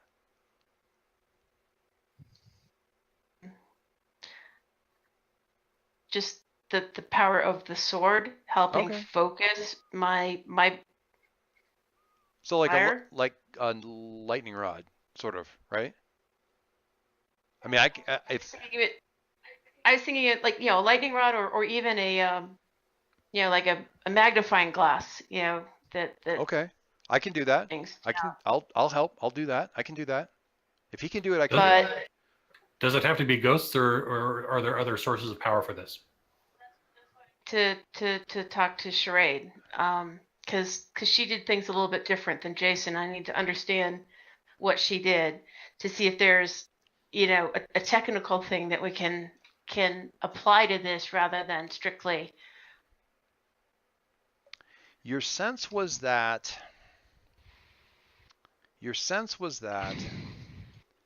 the energy of the spirits was antithetical to the wound, or healing, something. It made it weakened the wound's ability to stay open. Had you had this sufficient energy to pour into at that point in time, you're pretty sure you probably could have closed. I mean, you definitely shrank it. It's the cost. Yeah, but it's kind of like I mean, that's sort of the question is, is it? I mean, it's like a psoriasis patch. If you give it lots of sun, it's going to kind of clear up. But is it enough, and how long does that last, kind of a thing? And where do you get it? And especially here, where ghosts seem to be pretty thin on the ground. And I'm concerned that what they've done has Driven them away. destroyed them. Yeah, destroyed them and/or driven them away, or Ghosts both. aren't very mobile. I mean, it's not Yeah. like they can really go very far. So, I mean, there's other things that can, but for the most part, Yeah, there certainly concerned was that it killed them. there was certainly no spirit. If you remember in the crypt where that wound was sort of centered on, when it was small, over on your side, there was no ghost energy at all in that crypt or right around it. And just even a distance from the Yeah. factory. Right, and there were definitely no ghosts around there. Now they could, I mean, you're a bit of an exception there, and you can't help but think that maybe that was a little bit of the intent of the mages in the first place. Is that it's like, hey, there's wounds, and hey, here's this person who's like the healer, so I have dubbed her, and there's a bunch of ghosts that weren't really around, and now they're around. So, hey, we've got a healer, and hey, look, batteries, because he's not necessarily still a nice guy. What makes it, Charlotte? What makes a ghost powerful? You're kind of asking a fish. You mean what? You're kind of asking a fish what's in special terms about water. Of what makes them have more presence? Yeah. When have you felt at your strongest, and when have you felt weakest? Well, I gather that I'm kind of a special case in this, given my origin. I mean, obviously, ghosts tend to decay over time. I but- think. But I mean, this is a good. So you're kind of answering a technical question, which is true. But while your mouth is going, your brain is going, like actually processing the question of when did I feel the most powerful? When did Charlotte feel the most powerful? And in the Sepiaverse, When you did the when I when you did went full Aragorn, When I do that thing that traumatized future Harry. Well, yeah, or and whatever. I don't know that I didn't destroy all of those ghosts, and if that's actually a good thing or a bad thing. You definitely didn't destroy all those ghosts when you did that, because they were still around. Remember, you had the discussion with him I afterward. know, Yeah, but I kind of had to release them. They all had to, Yeah. So, but anyways. So I guess so. Life as a ghost, what is the meaning of ghost life? So with the GM is asking, if you think of that as being the time when you felt the most powerful, how then did Charlotte feel at that point, or what was she? I don't know the answer to Yeah. this, but what were you feeling right then when you did that? Like, I don't remember. I don't know the answer to this, but whatever the answer is going to be the right answer for this question. If you remember correctly, my phrase at the time was something along the Vengeance, righteous retribution. There's certainly some of that. of those, avenging,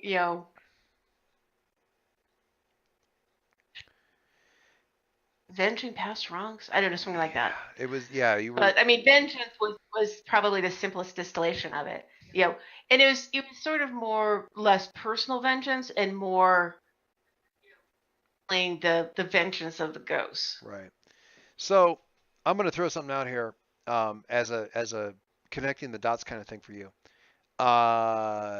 You don't have a let goes here, and you've been thinking about possibly the other side.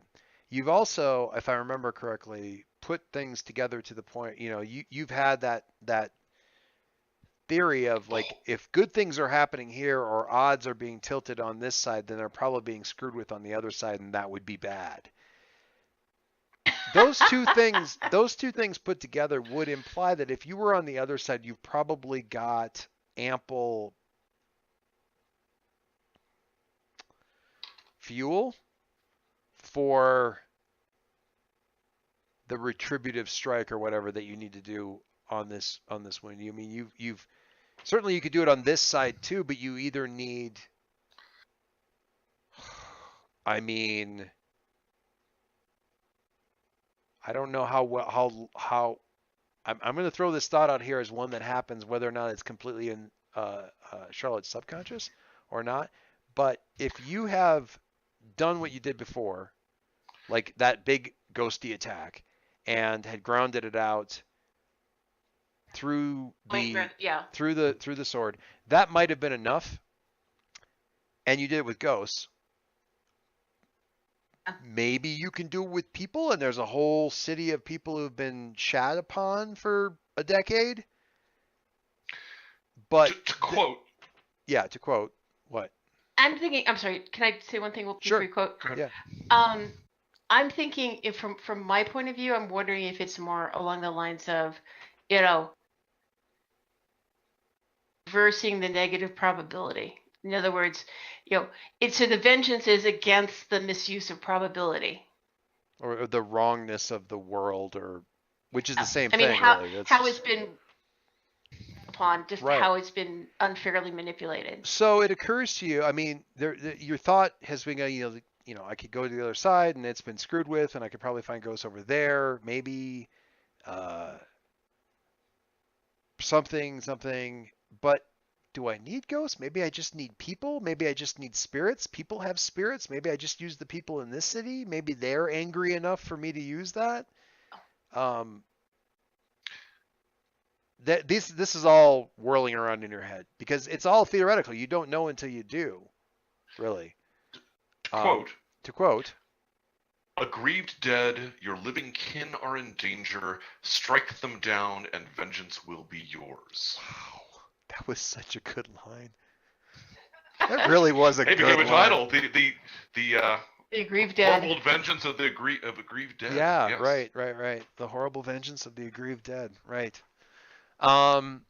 So I mean, yeah, it was righting a wrong.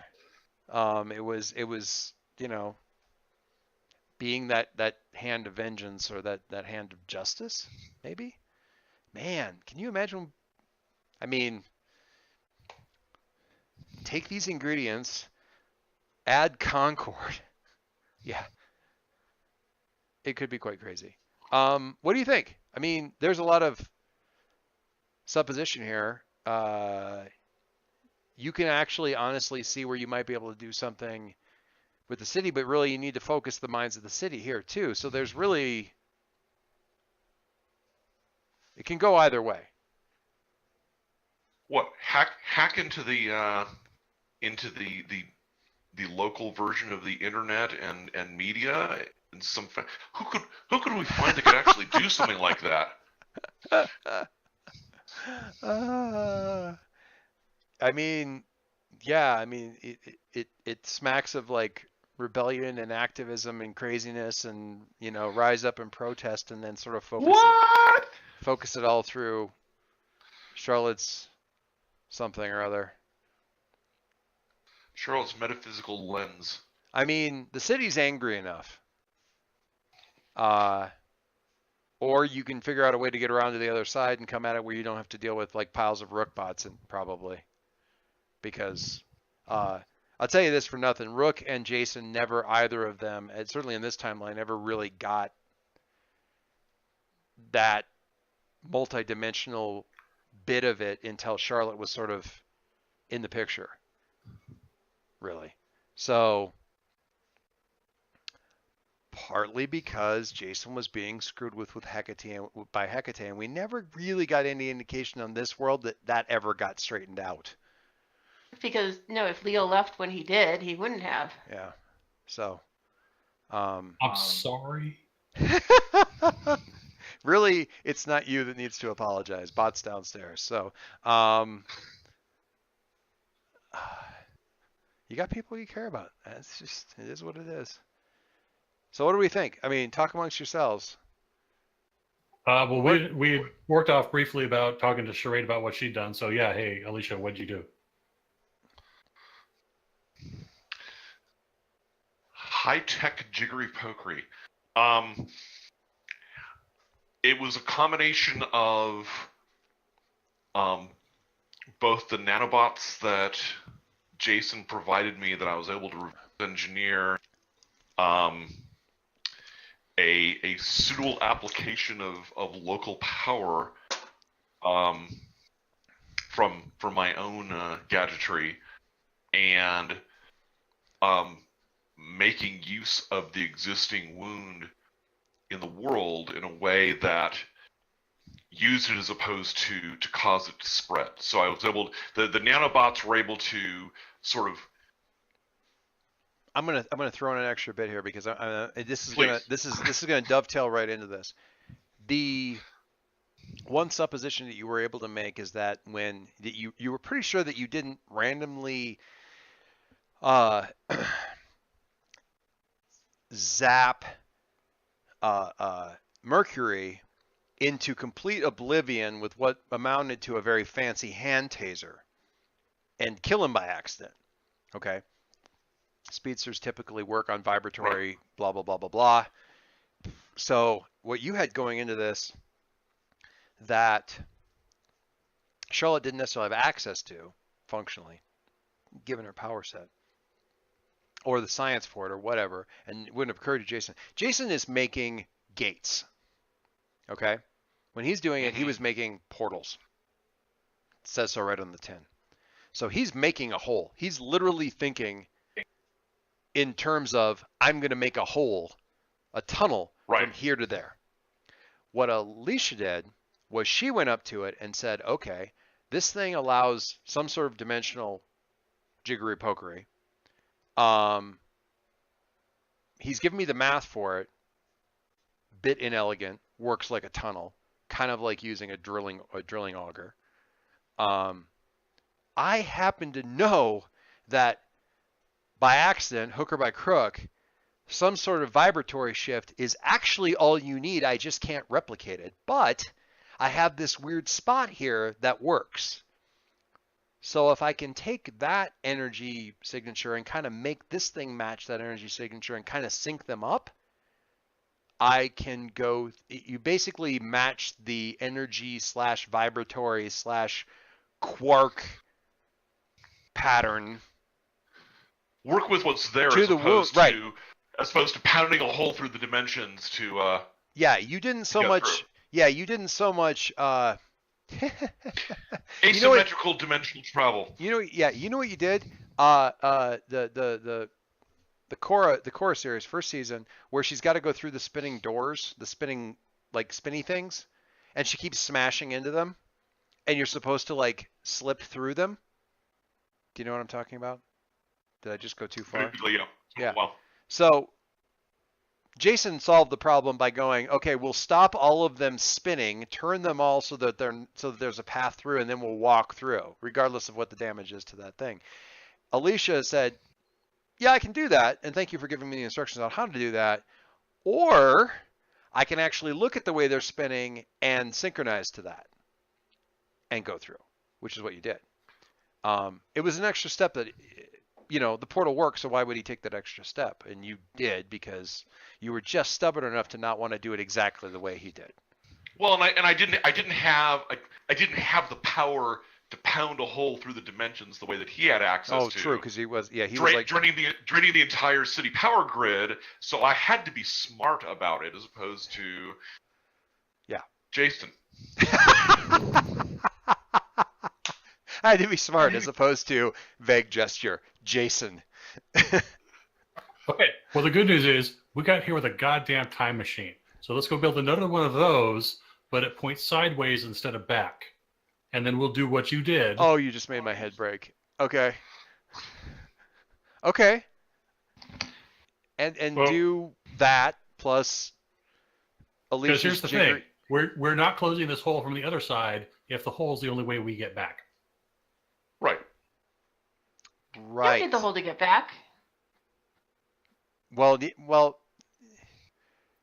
You I didn't didn't- use the hole to get back. no, you used the key gnome, which actually you're I We carrying. have one of those. You have one We of have those. one of those. Yeah. you have one in 3/8 of those. Okay. Well, it's nice to have a plan that doesn't depend on tearing Concord's heart out. So That's true. But yeah, if you can get there, then you can get back there. And certainly one of the coolest things that bots actually managed to work out is basically the idea of having a skyhook. Is that the thing I want to think of, where they have the bombers that sort of drag the thing and pick up? Yeah. Yeah. He's no got landing instructions. yeah, he's got kind of a chrono time hook thing that was actually a bit inspired, all things considered. So you've got that function there if you can figure out the thing. Okay, so we need. I want Alicia to unleash her powers. I know that Bot is off Right. with Numa, but does someone want to go down and Well, talk to him? I mean, his Yeah. tech, Or his stuff? We'll leave a post-it note on his monitor. we're not quite to the point where I'm having her unleash her powers to actually redesign this thing using the tech that she used for the dimensional thing. It's not gonna. I'm not saying and then flip the switch on. I want the role to inform how it's gonna go, if that makes sense. So. Yeah, I'm not saying, roll, unleash your powers, and poof, you're going to be over there. I'm saying roll, unleash your powers, and let's get. And you don't necessarily need him up here to explain everything because he's not a hyper genius, and you are. So looking at what he did is really not going to be hard to suss it out. No, but I mean, no, before we go racing off into Oh, for that, sure. Yeah, we'll make sure that happens. Vector's who not. was dead for 10 years. In any case, Vector's not going to go on. I'm not 100%. I'm not. My impression is it's possible not everybody is going to go because there may be an assault on this side too. Like, when all the lights go out at the factory, Leo, unleash the dogs of hell. You know, that I don't know, but it certainly could be how it goes. Unleash the Phoenix of Hell? Something. Let's slip the birds of war. Yeah, it's gonna be What's that? it's gonna be fun. Cry havoc. So yeah, I mean, there's certainly a scenario here where a couple of you stay on this side and a couple of you go on the other side, and it's you know, when you get our signal, go. What's our signal going to be? Well, it should be. I'm not sure, but it should Things be will pretty start obvious. moving.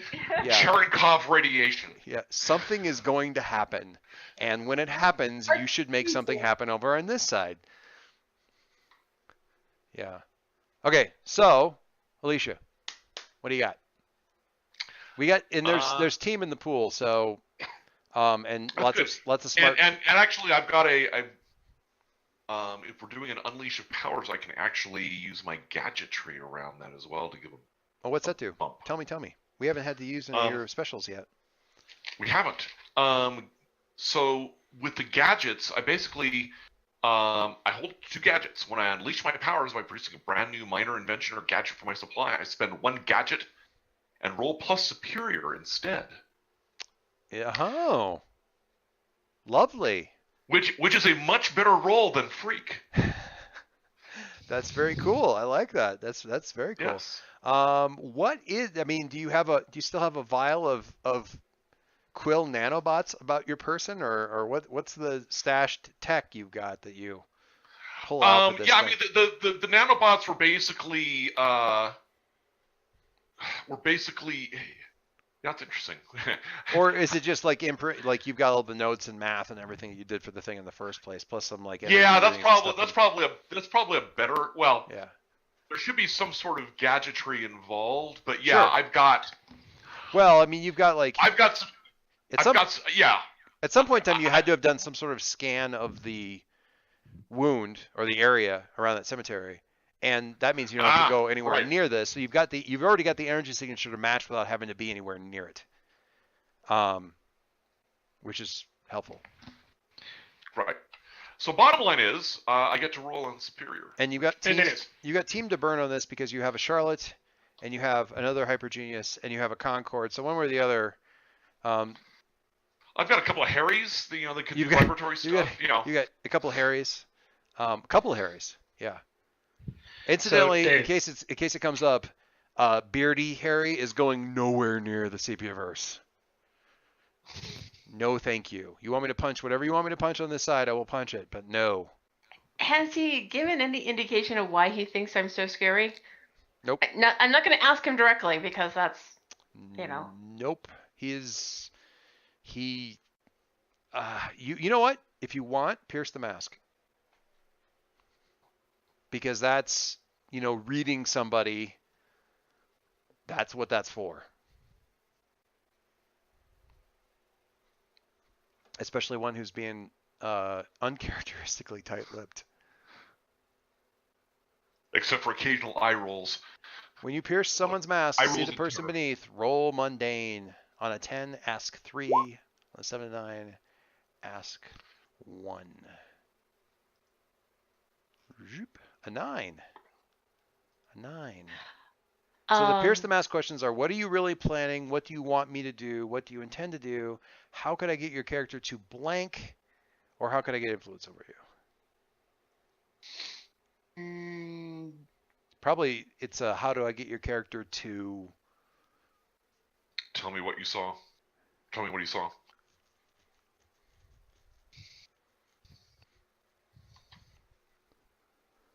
Or reveal what he's afraid of or something.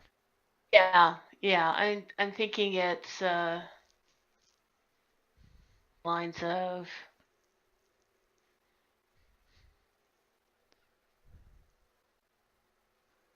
I guess it fits most into the how I get your character to. Yeah. How to get your character Or- to, like, reveal what you're scared of or reveal what's scaring you or something.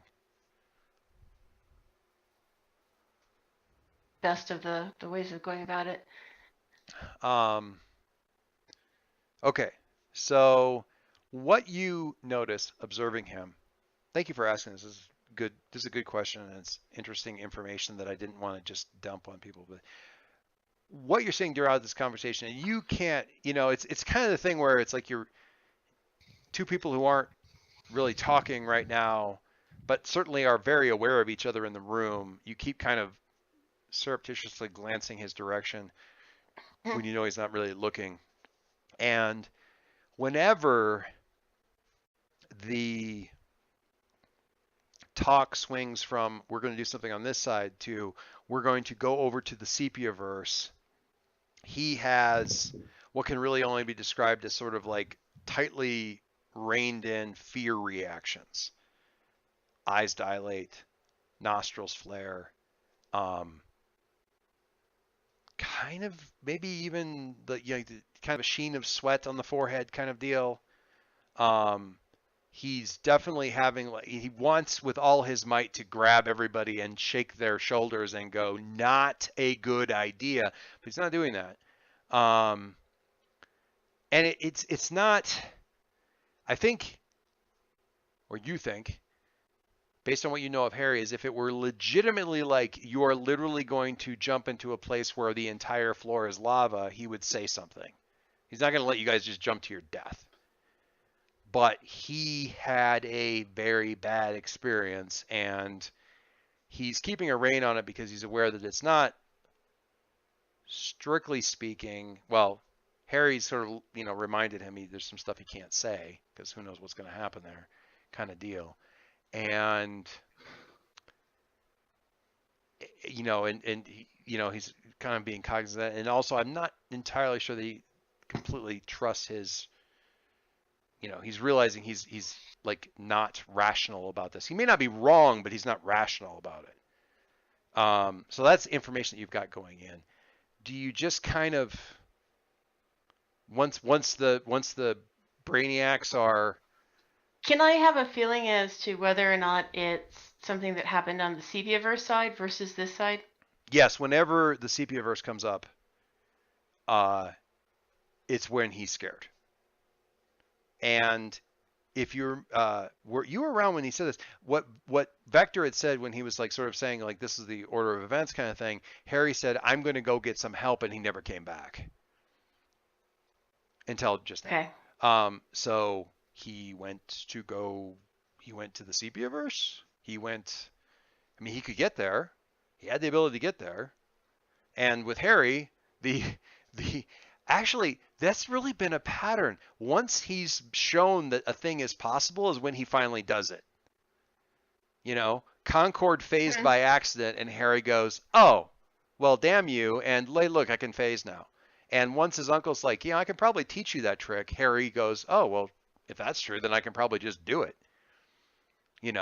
Knowing that somebody could fiddle with his vibratory pattern and he ended up in another dimension, that's probably what he needed to fiddle around with. I mean, they could certainly lead to some very bad experiments on Harry's part, but in Harry's case, a lot of times just knowing that a thing is theoretic is kind of demonstrably possible is enough for him to be able to replicate it. Safety measures be damned. But that's please tell Leo that. I mean, it just to be perfectly honest, it just occurred to me. But that's really a pattern with Harry. Am I wrong? I'm not wrong. It's been a lot of like, I have been shown that I can do this thing, so now I'm gonna go do this thing, and it's gonna work. It's pretty kind of awesome, actually. Now that I think about it, I love that. Yeah, please tell Leo that. That's funny. So, yeah, I mean, Charlotte, your indication there is that whatever thing is making him god-awful terrified of you, it's all connected to the Sepia-verse because his reaction's very much the same. You can ask him, but, I mean, I don't know if that's enough information that you know that there's some danger over there, and maybe it's connected to you or whatever. It certainly reinforces your thought of, like, he saw me do something scary, like the scary thing that I did when I was over there. So there's that. I mean, you may certainly provide that as your own answer for why he's having that reaction and then kind of know what happened. Or you could ask him. Whether or not he'd actually answer straight is anyone's guess, but you did roll well enough to kind of like pierce the mask. That's the deal. So, what do you think?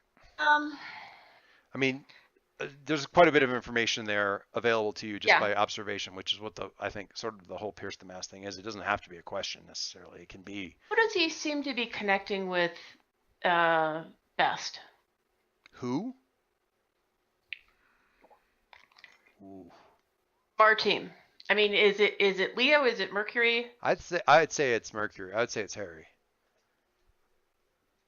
Yeah, I would say it's Harry. Can I still talk in Harry's head here? I can't remember. Yeah, we established that because I yelled at everybody. Choose You got nice. the mic. Yeah, you don't need to be. You probably don't want to be in the same room, but yeah, you could certainly be on comms. Harry's definitely on comm. Let's differentiate this. Harry will be Harry, and old Harry will be Mercury for the nonce. Harry and Silver Harry. Silver and Silver Harry. Silver Age Harry. Literally Silver Aged Harry. But I yeah, don't know you if this can. helps, but you had Vector identify him specifically as Mercury 1, which interested me. So When did I do that? back when we were interrogating Vector at Agent Right. I headquarters. think in that case he was just sort of differentiating it based on time. Like it was his That's Mercury. fair. Yeah. I wasn't thinking there was like multiple Mercuries because frankly this timeline is confusing enough. Yeah, James had earlier said refer to FTM, Future Timeline Mercury. Oh, there you go. FTM. There you go. So it's really, I mean, honestly, Charlotte, it's enough to just kind of give Harry one of these modern day head motion things to kind of get him over in another room. So what do you want to talk to Harry about, or what do you want to ask him, or have I him? was going to suggest that Mercury about what happened in the Sepiaverse. And shying away some of that, but I mean, or something like, did anything that happened in the Sepiaverse that's might impact our plan? I'm trying to, yeah, that's maybe a better angle. Like what advice can you give us? Knowing that there's sort of like a rule he's trying to be good about observing, and it's not a matter. The floor is lava and will kill you all. What? Our question is, how is this Sepiaverse different from our Sepiaverse? We've already seen how this world is different, but we haven't information about how the Sepiaverse is different. That makes sense. Right. Well, we know the we know the Viertovians went back. Right. And presumably Dad is there. Father is there. In theory. Yep. Oh yeah, Alicia's dad. It would be father. Yeah. So yeah, Harry, how would you word that? I mean, do you want to word that back to FTM? And how would you word that? I mean, saying like, what can you tell us gives him a safe out to,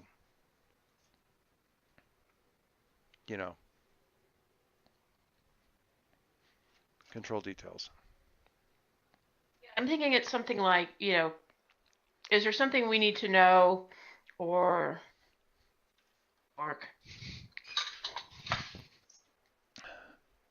do you want to do? I mean, Harry, how do you feel about this? Are you down with this, or?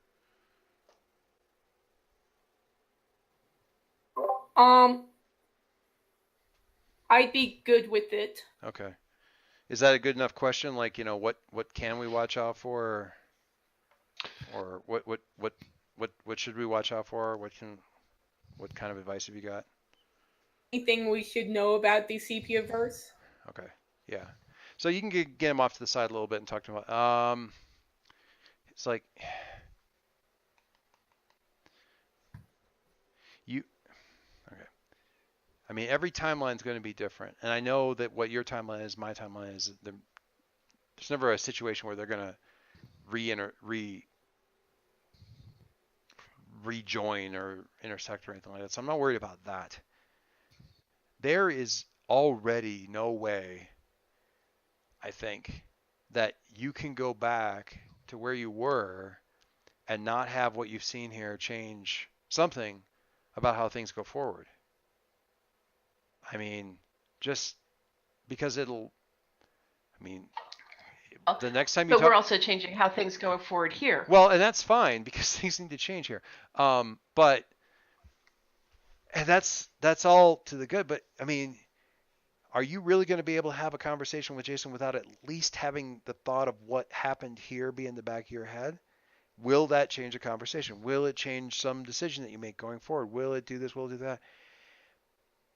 That is small change compared to, how would you say? That is a small bag of chips compared to other stuff that you can find out if you go over there and how that changes going forward. It won't make your timelines, like, it won't break your timeline. It's going to make your timeline different than if you didn't do it. I can tell you whatever, but it's always going to be something that you're going to have that you didn't have otherwise. We've already been exposed to that just by being here. This is bigger. Well, all right. If what Charlotte, it takes a while to get to that name. If what Charlotte says is right, and that's powered by, she can use ghosts to attack this thing from the other side, she won't lack for power over there. It's all ghosts.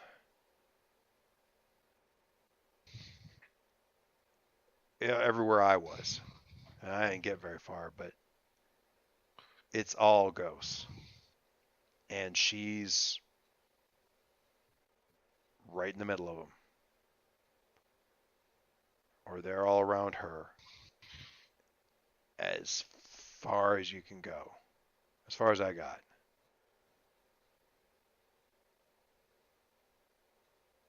It's not something you just ever get to close your eyes and not see. Oh, we have seen her being surrounded by large amounts of ghosts before. But we don't know about Charlotte's powers that be terrifying if we sat down and thought about it. Yeah, I mean, I've had lots of time to think about it, I guess. And my eyes were open, so that's all. I mean, that's all I can tell you is that it's. I don't know. It reminds me of something, but honestly, I can't think what. I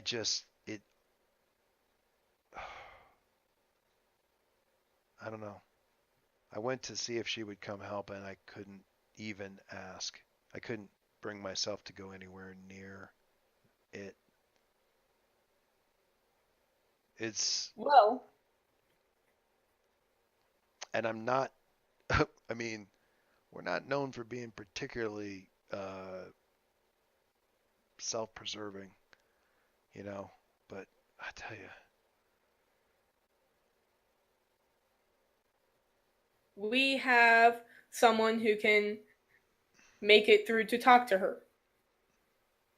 Yeah, I mean, if nothing else is going to kind of knock her on her heel. I mean, it wasn't like, you know what the weirdest thing or the scariest thing or the craziest thing about it is? I don't think that she intended me any harm. I mean, I never went close enough to that. It wasn't like that. It wasn't like what would have happened if I'd have suddenly found myself,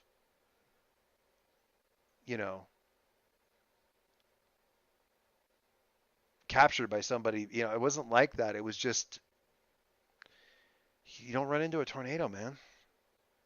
I mean, I guess, okay, yeah, we probably would, but it was like that. It was like, just stay away from this thing because it's bad for you. And maybe that's not true for her. I mean, it's probably not true for her. And if the girl with the sword can handle it, then it's, I mean, they have a hurricane's worth of power to work with. This is just me thinking out loud, listening in. Yeah. What was that? I just wonder if the reason that we don't have ghosts over here is because Charlotte brought them all to the Sepiaverse to protect them.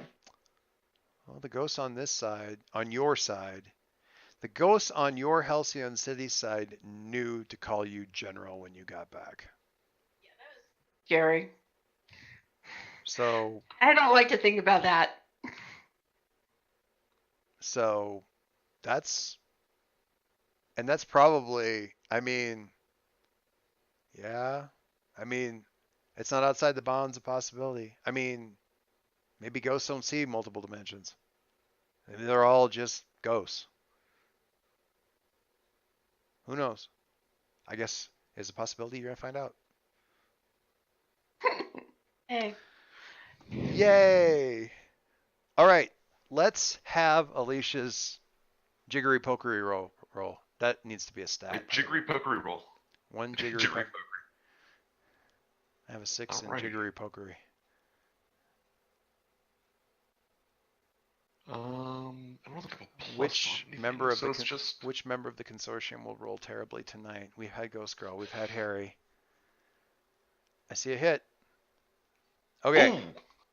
So with 4 on the actual die roll. a 3 and so, a 1. My God. A 3 man. and a 1.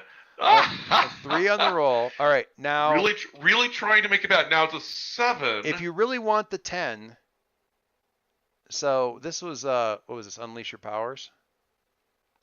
This is an unleash my powers effectively. Yes. Okay, so Uh-huh. the potential here is either, and this is not going to be an immediate hit kind of a thing. This is kind of like we're holding this roll until you sort of run the thing. But on a hit, you do it on a 7 to 9, mark a condition, or the GM will tell you how the effect is unstable or temporary. Which, surprise, that'll be happening next time. And that's totally fine. Because again, you're taking a non-hypergenius cobble-together time machine and making it point sideways. So having it being unstable really works for me. But I want to give you the alternative, which is you mark a condition now, and that is where Leo offers to help and is apologetic, and you mark angry and are like, fucking get away from me. oh, that's so good. That is so good. Except I'm already angry.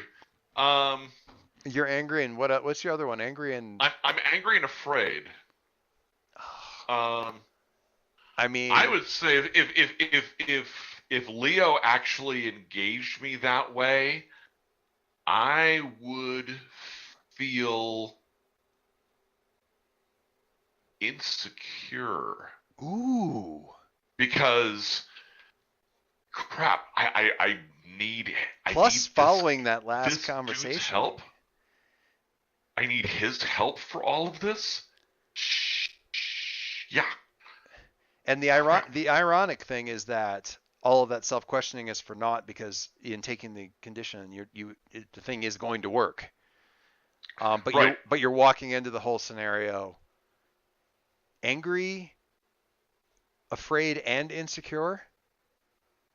Oh, my stars and guardians! What could possibly go wrong? Love it. Sounds like somebody needs a comfort and support. Oh, it needs to be Arya. Oh, I will my say, God. I will. Oh, you're just mean. Well, no. Here's the thing. She is actually the right person to talk to Alicia about her issues right now. And we didn't get a chance to do this earlier, but I also think that Arya, Otto, and Link at some point do have something to talk to Harry and his future self about, which is coping with seeing yourself. And if either of them are having difficulties, the Newmans will kick in and Yeah. share their God. life experience and try to help them through that. Yeah, we're definitely going to start up next session with you guys setting up the gear, and then Arya coming over to like check and see if everything's okay with Alicia. Actually, Dave, would you prefer that as an extended conversation on forums? We or can do you want certainly to do it on the break that? forums if you want. Okay. Sure. I will be happy to knock that out. We can have that while you guys are setting up the gear and or packing it up to go. Getting it all packed up and crate, because that's kind of how it ships. It gets all these like little beacons and whatnot and lays them out. So the fact is, if I'm taking a condition, that means it's not unstable. It's not unstable. You are, but it's not. You drove yourself. Yeah. You drove. Yeah, you shifted to yourself. You drive yourself to near like, freakish levels of doubt. But in double, triple checking, saying no, I don't need any help. You get it. Yeah, it's not unstable, but you take a condition. I love this game so much. God damn, I love this game. If you were being less mean, you could let Charlotte comfort. Since it. Oh is yeah, working on there it. can be multiple comforts and support, but really the first one needs to be the robot that Alicia doesn't think is a person, because of course it does. Of course. It's also that Alicia has already talked to two of them. Oh yeah, really it's her already turn. left. It's really her turn. What did you call Otto? Diesel butt, or it was diesel? Diesel breath. Diesel breath. Diesel breath. Don't even talk to me, diesel breath. Don't even. Very nice. Yeah, because all scenarios with the Newmans go through a sequence of each of them as to how they're interpreting what's going on. And it's always different, which is awesome. I love the different perspectives from them. There's two different statements to make here. I love this campaign. True. Absolutely true. I want to hug it and cradle it. But at the same time, I love this game, and by which I mean the mechanics and the way this thing expresses the stuff that happens, which is really, really great. Okay, so just real quick check in here. Obviously, Charlotte's going through with. I think Alicia's got to go too, doesn't she? I mean that Sure. I mean, I'm not saying mechanically or scientifically or whatever, but I mean, story-wise, makes sense. narratively, Alicia goes through. Which is really going to be terrifying for her, because she's carrying the father's over there. Yeah, she's carrying the skyhook, or whatever thing, that's going to get everybody back. So yeah, I'm going with it. I'm babysitting this thing. No, nobody else is doing it. Concord, while all this is going on, what are the thoughts in your head, and where are you going? Well, Concord. Because I haven't really paid enough attention to you tonight, and I'm sorry. So I want to make sure we pay attention to this. Sorry about that. And I have other things to talk to you about afterwards too. Okay, so we'll do that. Concord, like, he'll go to the other side if he's needed, but his preference right now is like, wait, so we're gonna go assault Jason's base, and Jason's Sable Star works for him. Yeah, we're going there. Okay, all right. So Concord's thoughts right now are primarily with whatever Sable Star's been up to. Because somehow Sable Star was back into the action here a hell of a lot faster than she has been on your side, or she's staying very, very quiet on your side. Mm-hmm. And that's worrisome. he is also kind of curious, though it's not a big deal right now, or at least I'm curious about. So is there two Keynomes now? The one he has and the one that he never stole? Did the Vitrovians get that one? Yeah, that's kind of what I'm wondering. That's a very good argument. That's maybe a very good argument for not going into the same reality where that one theoretically is. I mean, this is a different timeline. Do you really want multiples of the same Keynome? Oh no, that's more of encountering each other. That's more of a worrisome. I hope they don't have it. Yeah. Yeah. Theoretically, I mean, if you've been able to piece the events together, the Vitrovians made off with this timeline's version of the Keynome that's currently you've got. In theory. Which is another really good argument for not going over where Charlotte's going. Right. So, because who knows? Don't have your hand between two industrial magnets when they get too close together. And or in your case, What if there were, but if they're the same polarity, they push each other away. which yeah, I don't think that'd be any healthier for the rib cage that the thing is currently lodged in. Metaphysical Or rib cage, I'll remind you. the reality that they're in. Yes. Metaphysical rib cage. It's only my metaphysical rib cage. Sentences I never thought I'd hear. Okay. Leo is obviously going to stay here and punch Jason in the face. Or Rosa Rook, or possibly both. Like you guys wanted like the Alicia Jason showdown, but I'm not sure how that's going to happen with the current events. So yeah, I'll stick around and be Plan B. Yeah. I mean, Well, and if people are going like, no, you guys go, we want to stay here and punch Jason in the face, that might actually change Alicia's mind. So just don't yeah. say that. We're just going to quietly do it. Because, yeah, there's We'll draw lots, okay? I promise. yeah. She's feeling insecure about facing up against Jason anyway right now. And we know where Alicia is. We know where Charlotte is. Jason. Harry, are you staying here? Are you going with? Your FTM self is I don't know. I would like to suggest Harry goes as another source of vibratory energy in Yeah. case something happens. Yeah, I mean there should be enough. Because you've got a Harry here that you could draw on. Yeah, that's true. He's not going anywhere near that. So yeah, he's here for that. So yeah. One Harry for each team. And Bot will stay. I? Just something to be thrown around. You get to roll in both scenes. It's all good. I mean, you both take conditions, but no, I'm kidding. And Bot will be here anyway, so that's fine. Okay, cool. We're at. Where are the other? Are the other Newmans staying here as well? Yeah, I Newmans assume. will stay together. Yeah, they're with me. Yeah. So, because there's potential Phoenix hijinks to have happen here and all kinds of craziness. So, all right. So, Alicia, closer to the team, further away from the team, more near image yourself.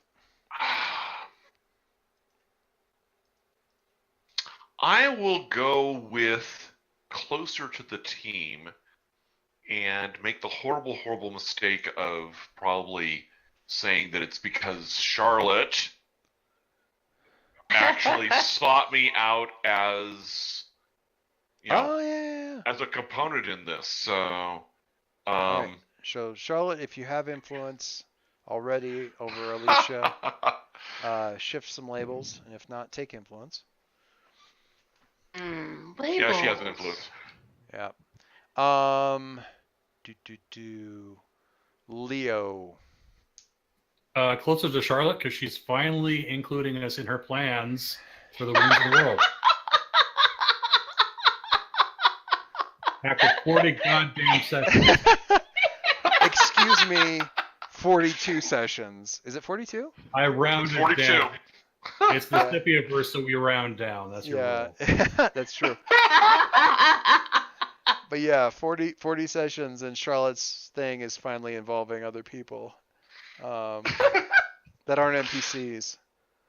Oh, that's it's not Jason. my fault that when we were in the Sepia-verse, Jason and Alicia decided to go play with a Kenome instead of take care of the immediate threat. When it comes down to it, though, you are the poster child for I'm going to get rid of this. I'm going to get rid of this condition by going off and doing something without checking with anyone else. You've used that move more than anybody else. Would be Harry, you know. You'd think would be Harry, but it's not. I forgot also JC will be going with you, obviously, because she's going to be the grounding rod for whatever craziness you get up to. I like that. So more influence to Charlotte, who I think probably already still has it. So again, label shifts. Harry. Closer, further away, more into an image of yourself. You have multiple images to work with now.